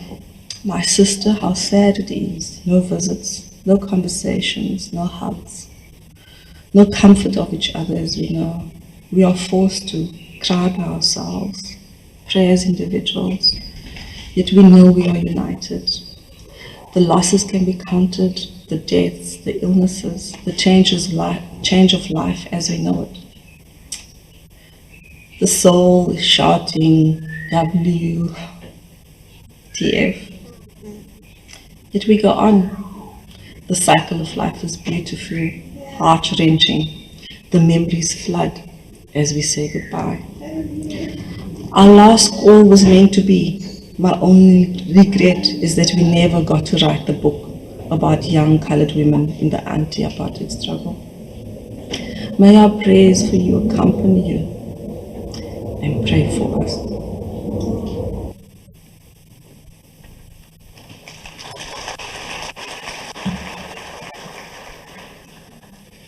Thank you, Adila. We have a short, but because she's such a beautifully efficient speaker, powerful message from another minister who couldn't be here. And I know Karima would have been deeply honored that she contributed to today's celebration. So here's a message of support and a tribute to Karima from Minister Naledi Pandor.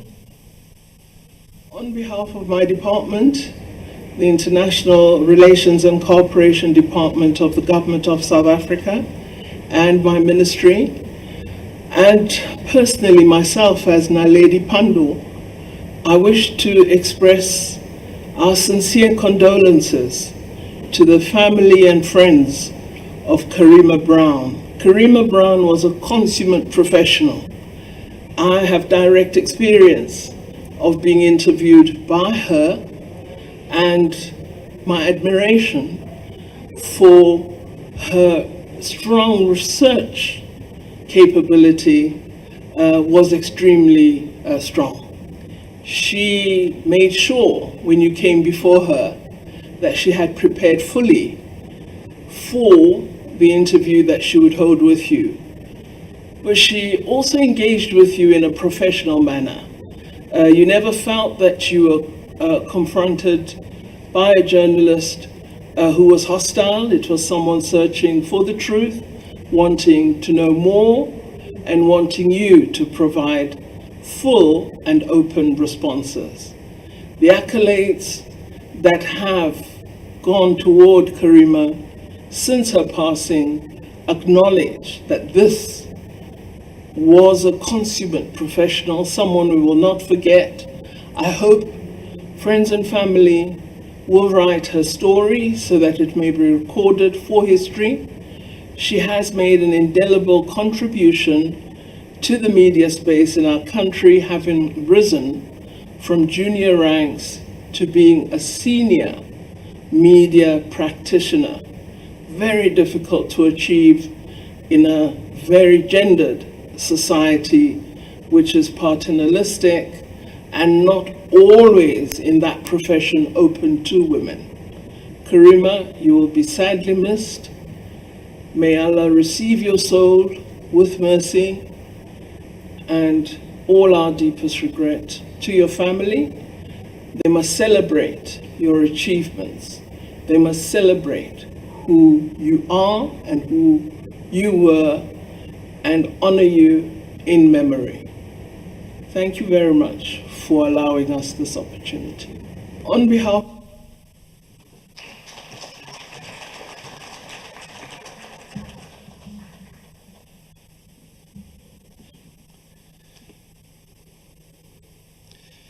The next person that we're going to hear from is someone very dear to me and Karima as well, and the journalism profession, and that is Rohana Rousseau. In fact, I wouldn't have a media career if it wasn't for both Peter Bruce and Rohana. Rohana published the first thing I ever wrote when I was still a student at Oxford, criticizing what everyone was celebrating, the Constitutional Court decision that gay people are entitled to get married. Being argumentative, I quibbled with their remedy to give Parliament a whole year before I'm allowed to get married. Not that I've taken up the right subsequently. And Rohana messaged me back and said, with your permission, can we run it as a guest column?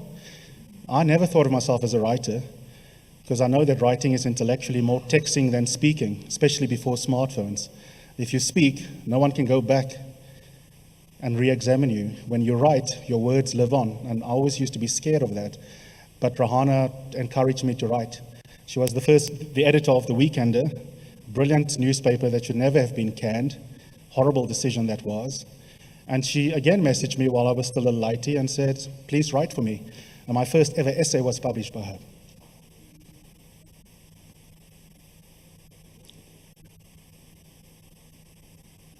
Okay, that's good for the ratings, Karima would have said. So Rohana is special to me and to Karima, and know that this reflection from Rohana, including stuff she's never spoken about in public, will mean a lot. Karima and I once endured a singular experience that I haven't shared in public before. I guess Sekunjalo Kenako, although it has come much too soon. Karima and I were detained in July 1987, held indefinitely in solitary confinement with no visitors except security policemen. We were released after a few weeks, but the comrades rounded up with us were charged with terrorism. They included people who came to occupy high positions in the justice system, like Anwar Dramat, Peter Jacobs, and Jeremy Vieri. A year later, in September 1988, I was served with a subpoena to testify against them. My lawyer, Esamosa, wouldn't see me when I asked for his help. He was defending the trialists. At the time, I was a court reporter at the Argus and was popping in every day to courtroom number 1 in the Cape Town Supreme Court to visit with my comrades. After I was subpoenaed, I was prohibited from entering the court. I thought I was facing this disaster entirely on my own until the day I arrived to testify. On a bench outside the courtroom sat Karima, her shoulders hunched, clutching her subpoena. She looked at me with those big black eyes stretched as wide as they could go and asked, "What are you going to do?" I stared back at her with big eyes too. "I refuse to testify," I shrugged. "Go to jail." Her head shook vehemently up and down. "Me too," she said. There wasn't much more to talk about. We clutched each other's sweaty hands, not knowing who was going to be called first, whether we would be arrested as soon as we refused to testify, whether we would be given bail, or whether we would go straight to jail. We were facing a minimum of 5 years in prison. When the door to the courtroom opened, our heads whipped around. It was a court orderly beckoning us to come inside. When we reached the dock, our comrades greeted us with warm smiles and firm hugs. They had taken control of the narrative of their trial. They had insisted that they be treated like soldiers. They admitted to their involvement in all the ANC activities listed on their charge sheet. I first met Karima in 1981. I was a member of an ANC-supporting youth organization, and she had joined one in Mitchell's Plain. The Rousseau family and the Samar family, like so many others, were all in the struggle. Our parents were members of the Detainees Parents Support Committee, and we got detained time and time again. Karima's journalism career began where mine did, at Grassroots newspaper. I met her in a meeting to organize coverage of a campaign against high electricity prices in Mitchell's Plain. Members of my organization and hers met at the printers on a Friday night to fold the warm 100,000 copies as they rolled off the printers. The next morning, we gathered in Mitchell's Plain to knock on thousands of doors to explain the campaign and ask residents to join. It wasn't only backbreaking work. We gathered in the community hall at lunchtime to share plates of soggy mince and rice curry. And in the evening, there was probably a Goomba somewhere where, no matter what song the DJ spun, it was met with an enthusiastic toi-toi. Without a doubt, the highlight of my journalism career was working with Karima at The Weekender. Many people still believe the only reason the paper was killed was because we were having so much fun at work. I have never had as many scoops in my career as I had while working with Karima. We knew the president was recalled before he heard the news. That's a once-in-a-lifetime scoop. Karima had many other blistering and brilliant stories that she'd unearthed in the ANC that died a humiliating death when the Minister of Intelligence strutted into our newsroom, threatening interdicts or bringing them. I have, over the past 40 years, shared many sweaty palm moments with Karima. Our sons attended the same school, and it seemed at times they were intent on extending their childhoods forever. We clutched at each other through problems with siblings. She was always almost my sister-in-law, although before that she had been my sister and will always be one. Karima blazed through life like a petrol bomb hurled at a Casper. Freedom in my lifetime was not just the slogan to her, it was her life's work. I am privileged that I worked alongside her. I will, I promise, continue her struggle for justice.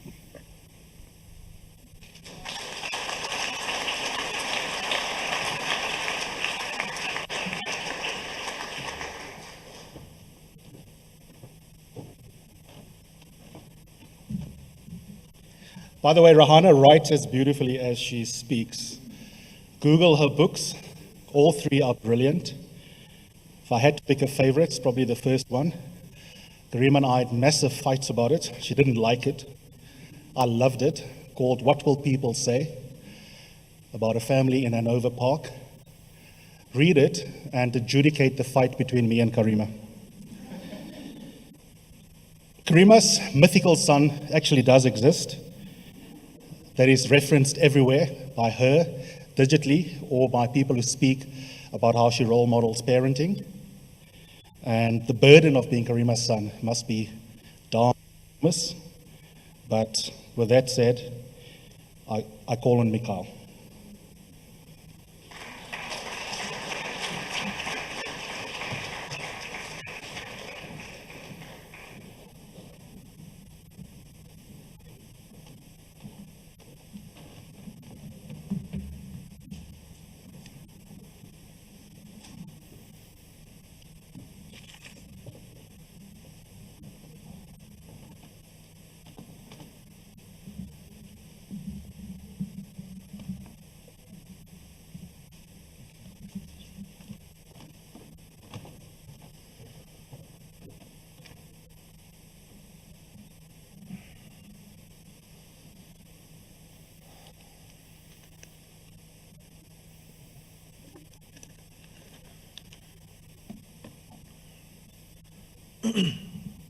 Good afternoon.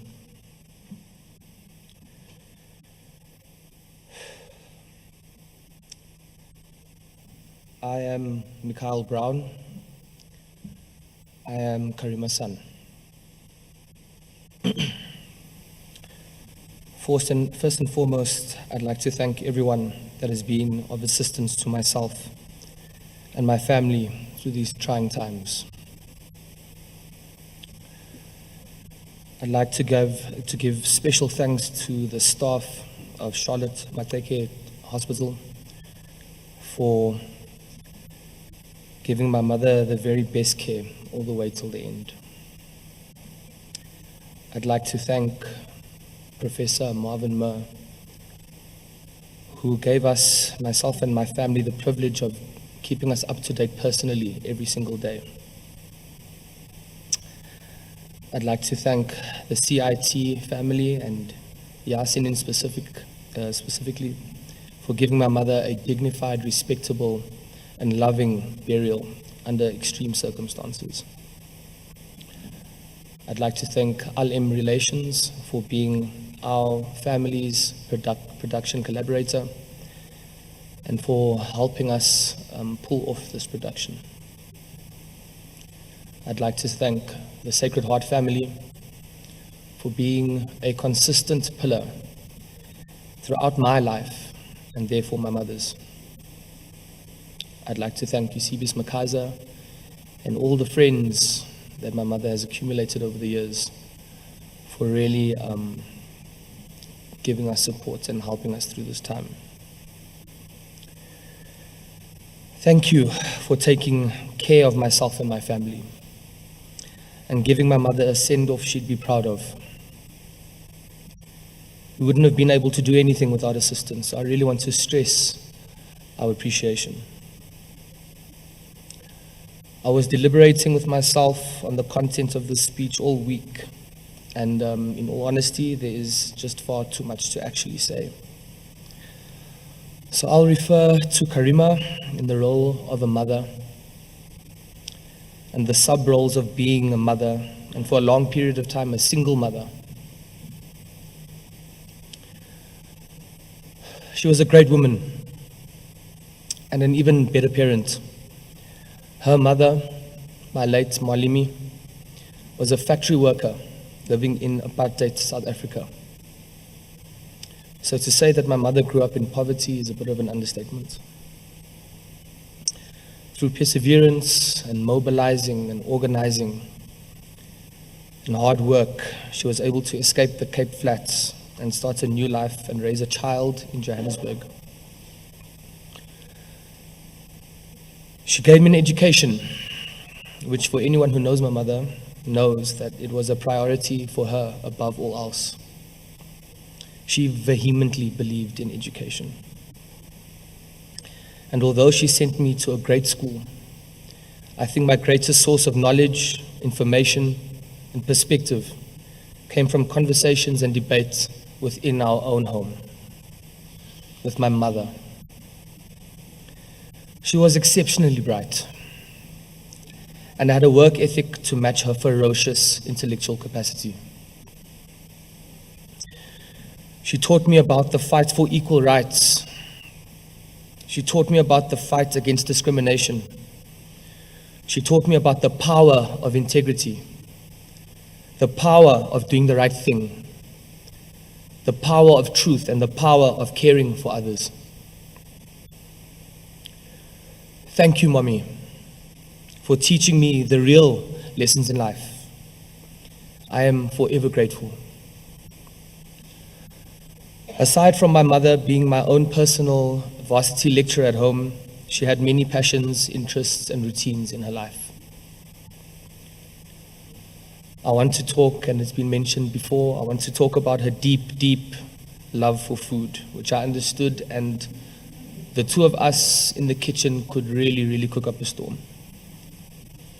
She showed me the right ratios to making an explosive pot of curry. And not just recipes, which to me are a part of her soul, but she gave me my own love for food and my own love for flavors. My mom and I were serial brunch goers. Our favorite thing in the world was to spend a long Saturday having lunch, coupled with gossip, political banter, war stories, and obviously copious amounts of people watching. I will miss this, Mom. I will miss just genuinely hanging out with you. I will miss chatting to her, laughing with her and at her because she was hilarious. Her laugh was the cutest, most infectious thing. And if I'm honest with myself, the fact that I will never hear that naughty cackle ever again really breaks me inside. She had such a big personality, one that genuinely warms the heart and gave many of us a sense of security and comfort. As our friends and family know, our home was always open to them. My mother always cooked for 6, even though it was just the 2 of us at home. Thank you, Mom. Thank you for being so generous and for giving everything that you had. She gave so much. Some would say she gave too much, especially to me. No matter our circumstances, she always entertained and indulged my obscene requests. But how could she not? Her penchant for Oliver People's glasses and Chanel perfume gave me my passion for fashion. We could never have enough clothes. We would have a car out of commission, but there was always enough to quench our thirst for beautiful garments. Thank you for opening your closet and your mind and your culture to me. I hold it deep, deep in my heart.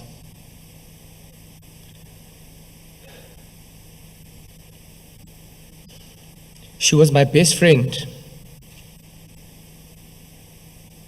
my confidant, my advisor, my housemate, She's been my everything for my whole life. And from when she got sick and it finally dawned on me that this might be our last rodeo, the overwhelming emotion or feeling that has been constant within me has been one of honor. Mom, I feel honored to be your son.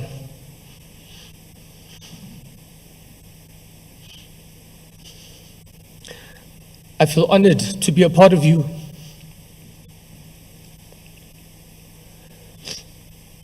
I'm so proud of you.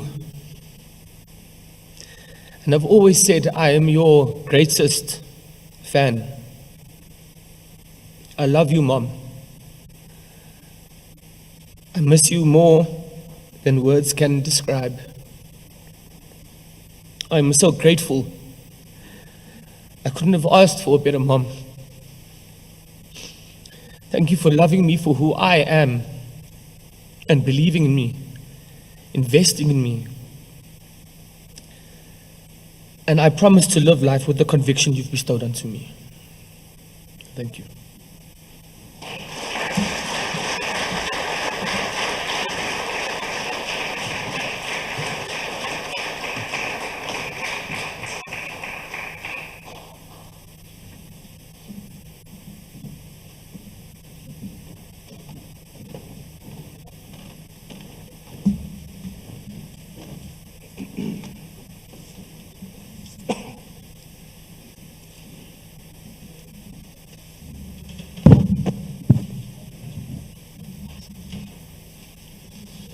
Thank you, Mikhail. This is not a made-for-TV event, even though it's being covered. But if you are watching, in the unlikely event that the channels change, as my friend Sakina would say, we continue the coverage on this another platform. You'd be able to watch this on, I think, the ENCA YouTube channel. So that's for anyone who's watching, perhaps at home. If any of the news channels do stop viewing, try your luck on one of their YouTube channels. But we will stay with the program for another 10, 15 minutes just to manage your own emotions and expectations. It's been a beautiful ride the last 2 hours. It's a heavy emotion. And at some point, we need to do other things, like finding food, for example, which Karima would have wanted us to do. We've got one more speaker, and then a really beautiful treat after that, which is partly why I'm encouraging you to just sit tight till the end of the program. Our final speaker is Zain, who is also an excellent journalist. I've worked with him, deep footprints in our industry, different role to Karima. He's behind the camera, but on so many parts of our media, still does at Newsroom Africa. We also thank them for the support they've provided him during this time. And Zain has taught me that Karima's love, Tandeka, of limited vocabulary is genetic. Zain.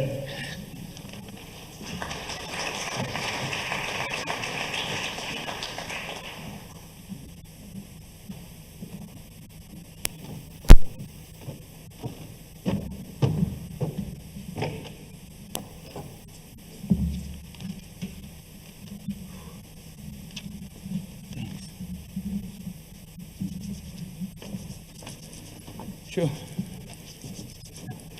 Okay. I'm not sure, friends, that I can get through this.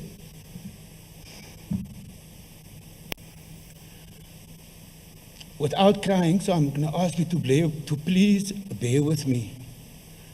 Karima was born in 1967, the eldest child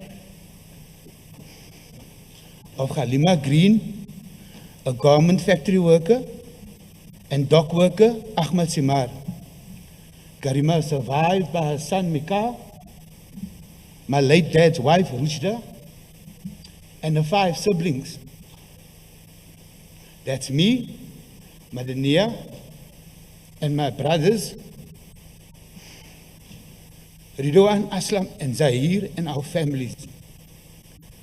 So much has already been said about Karima's politics, and a professional career. And I thank each and every one of you for sharing those experiences with Karima.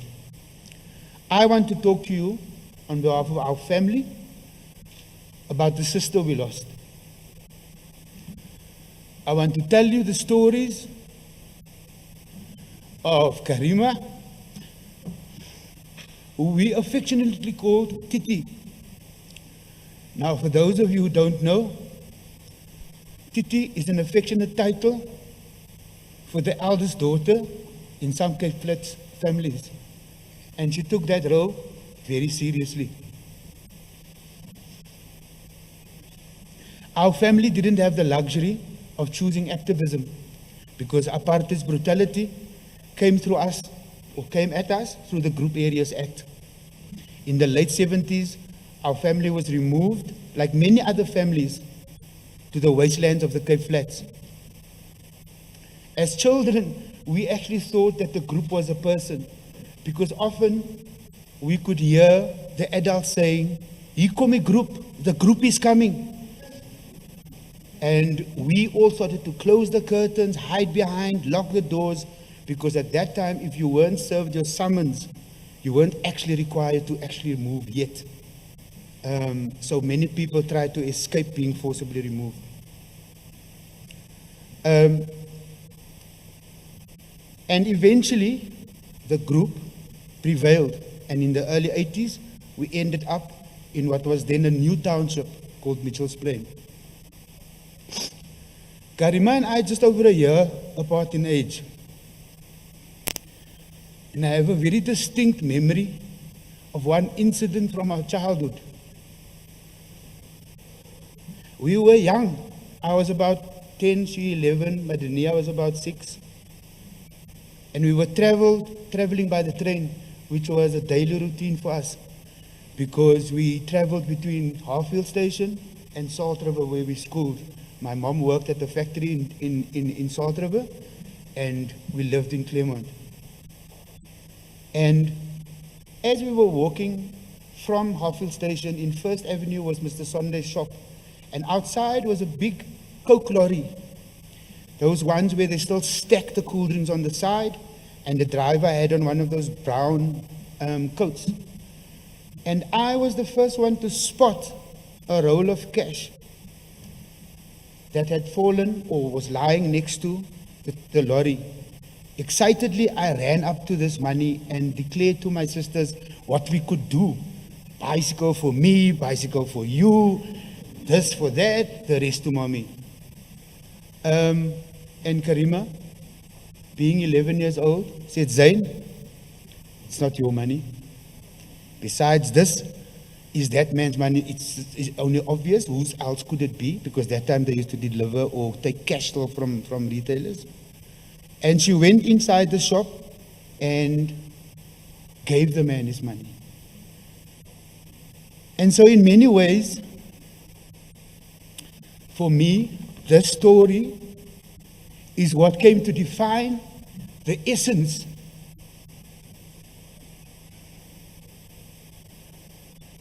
of who Karima was to me and to us all. Principled, committed to doing the right thing, and her world ideology that always privileged the poor and the marginalized. As a family, we have been greatly comforted by the outpouring of grief and love for our sister. Although it was not always easy, we have been privileged to share our beautiful sister with the world. To quote Max Sisulu's tribute to his mother, Albertina Sisulu, on the occasion of her funeral, "The warmth of the sun is not diminished by the number of people it shines on." It was an honor for us to share our sister with so many people. Karima was entirely consistent in her authenticity. The way you saw her on the fix, bold, courageous, interrogative, holding people to account. This was our Titi, holding each and every one of us to account. If you got a call from Karima and you were a sibling that said, we need to talk. You knew you were in for a serious ride. You knew that something was happening. And she did that with the utmost love, compassion, and affirm each one of us in our lives individually. She was a tough titty, and she didn't suffer fools gladly. But this was not all she was. She had another soft, gentle, and nurturing side. And she always insisted that we lead examined lives of self-reflection, not just for ourselves, but for the greater good. Because if you live that life, you can be a better dad, you can be a better mother, you can be a better brother. And from that basis, you can take on a better world or fight for a better world. That was Karima in essence.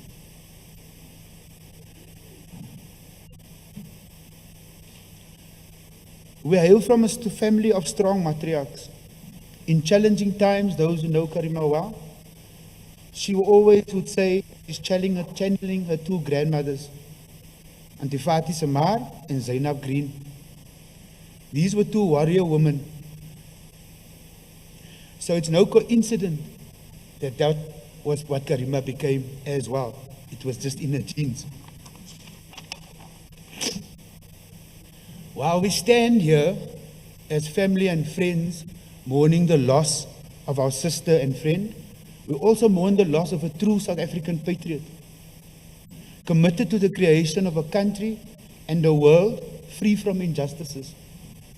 In all spheres of her life, Karima lived out this principle. And as many will know, this came as a great personal cost to her at times. Karima was a freedom fighter.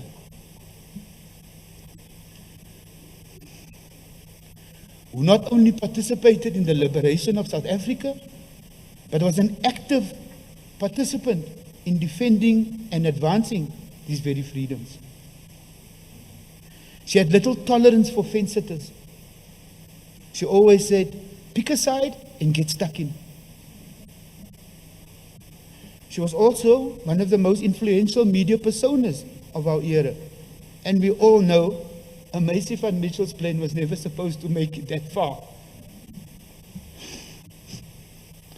Karima, you have left an indelible footprint, not only on the hearts of those of us who have shared your life, but also on your much beloved political landscape, as the overwhelming tribute testifies. As a family, again, we have been greatly comforted by this outpouring in love and respect for our sister, and we thank you from our hearts. My sister, I will miss so many things about you. Your wisdom, your beautiful smile, generous laugh, and warm embrace, and that feeling I had whenever I spent time with you, that inspiration that I walked away with to be a better person. Thank you. Thank you, Gordhan.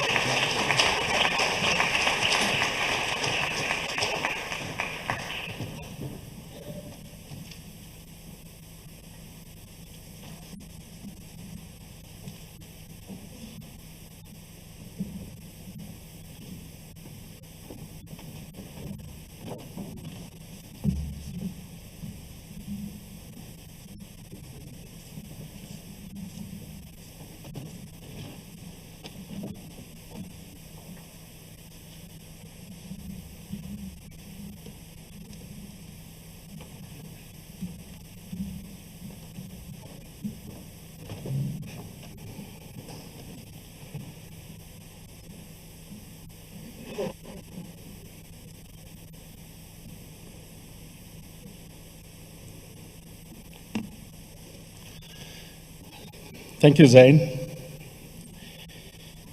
We're near the end of this program. The last tidbit that I want to just not share, but just state really, about Titi, wonderful name. Wish I knew it before so I could have teased her. is that I'm really glad that we have had a rounded portrayal of Karima over the last 2 hours and 15 or so minutes. Because Karima was a complex person, and we have a tendency of being quite reductive in how we read certain individuals, particularly when we don't like them or we wish to affirm our preconceived views about them. And she was everything that people say she was, but so much more. And it's not so much that, it's not so much that there are a ton of inaccuracies, but that she was much more than she's often being described at.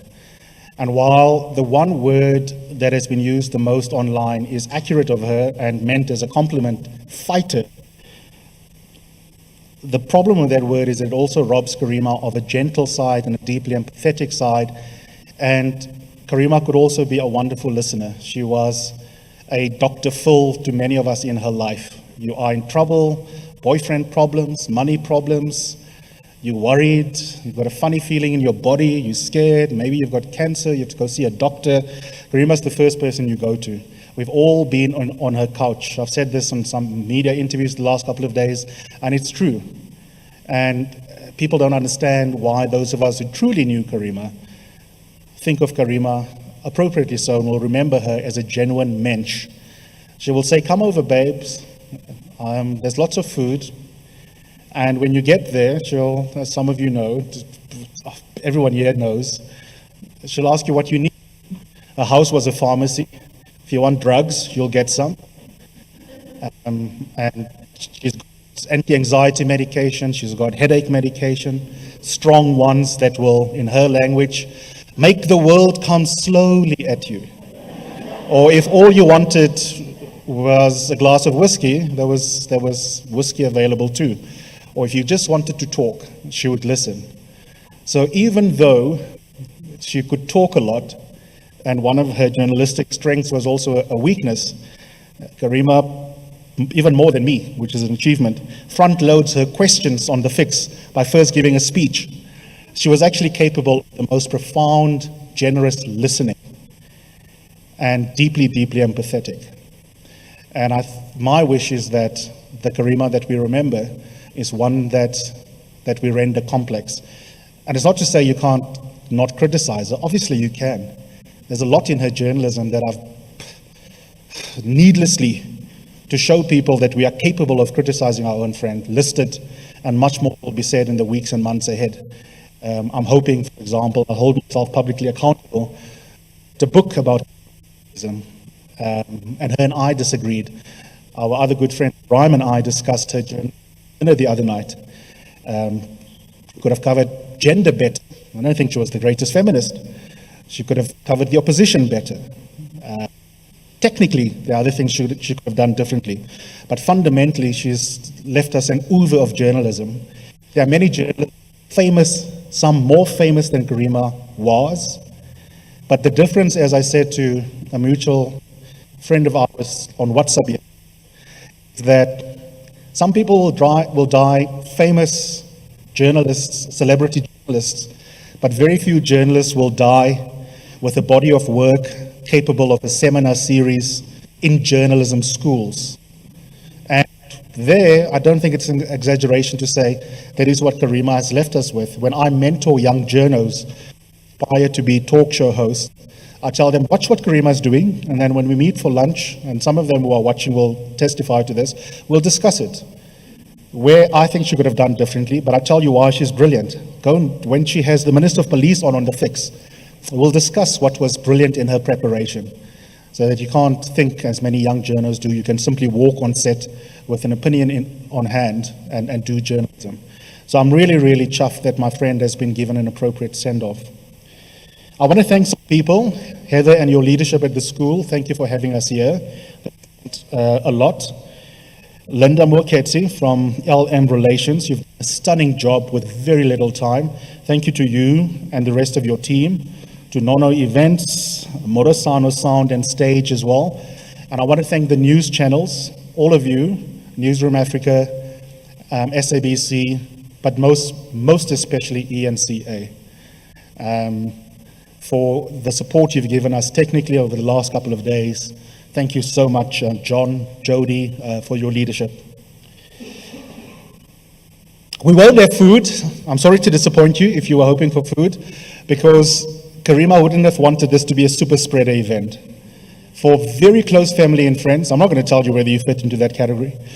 You can be slate of your alumnus. I think there'll be food at the house. If you don't know where the house is, then maybe that means you don't fit into the category. But the reason is that we really take social distance seriously. I think Peter Bruce's ode to Karima should be transcribed and published. There's one thing he gently got wrong. Karima was obsessive about sticking to the rules, as Jody recalled in that special edition of The Fix last week. She was just unlucky to get infected, quite frankly. Even those who were invited to her Christmas party had to self-isolate before they could go. She really was just unlucky. She wasn't irresponsible. She was just bloody unlucky. And I think it's important to say that. So go well, travel safely. The temptation is to hug each other. Don't do that. And maybe at the launch of the book, in the unlikely event that this government vaccinates us all quickly, then we'll serve you food there. But before you go, the most important treat, I don't think, no pressure if you do want to leave, I don't think any of you will want to move out of your seats. We end with a montage of some of Karima's broadcasting. It's only about 8 minutes long. And the reason I wanted to do all of the votes of thanks first is that I think it's appropriate at a Karima memorial that you have the final word.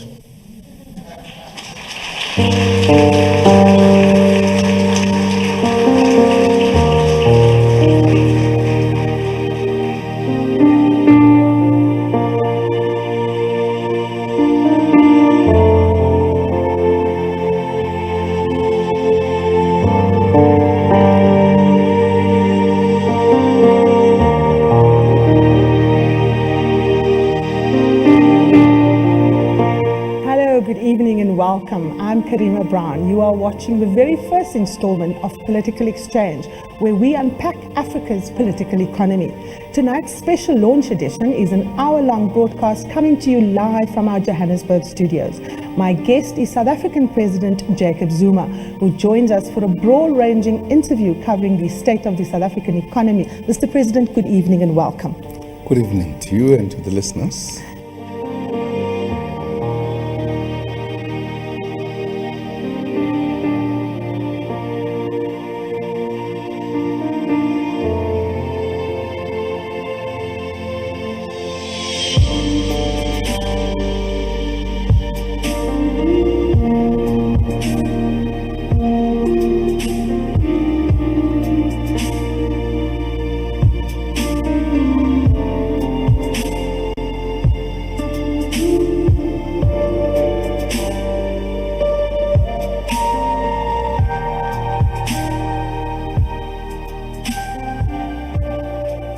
I see journalism and the media as an instrument for change. I need to ask you, Deputy President, do you believe Kwezi when she said that President Jacob Zuma raped her? I know how difficult and painful it is for a woman to garner up the courage to stand up and say, yes, I was raped. I want to ask you, what are the particular skills that you have had over this period of democracy, of serving both in the African National Congress and in the government, that you think equips you to become the President of the African National Congress? Who are you prepared to be led by if you don't make it as President of the African National Congress? Nkosazana Dlamini Zuma or Cyril Ramaphosa? The word of the conference is final. Welcome to this edition of The Fix, where every Sunday we hold those in power to account. We tell you what matters, how it affects you, and why you should care.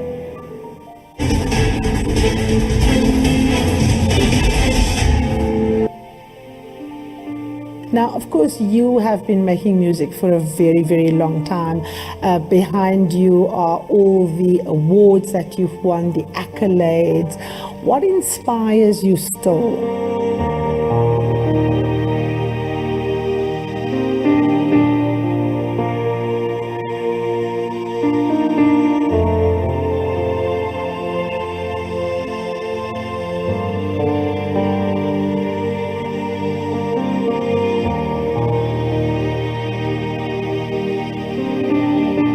Studies actually show us that a lot of young men are at risk of violence, of abuse, and very little attention is paid to them.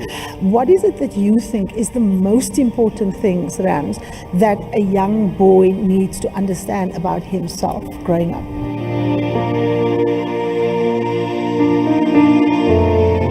You don't separate your gender fluidity, your artistry, your music, your politics from each other.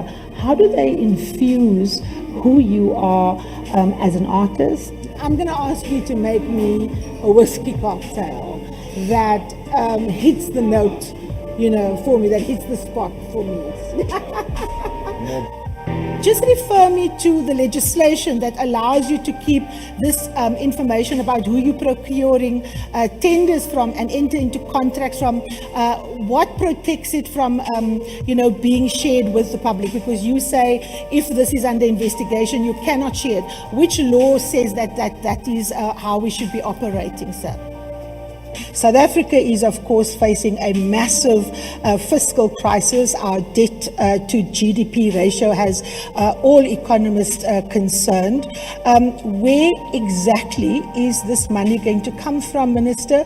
Or have you just kicked the ball to your counterpart in Cabinet, the Finance Minister, Tito Mboweni? So what exactly did the NEC discuss in relation to the specifics of Zandile Gumede and the fact that she isn't just facing allegations, she's facing criminal charges in a court of law?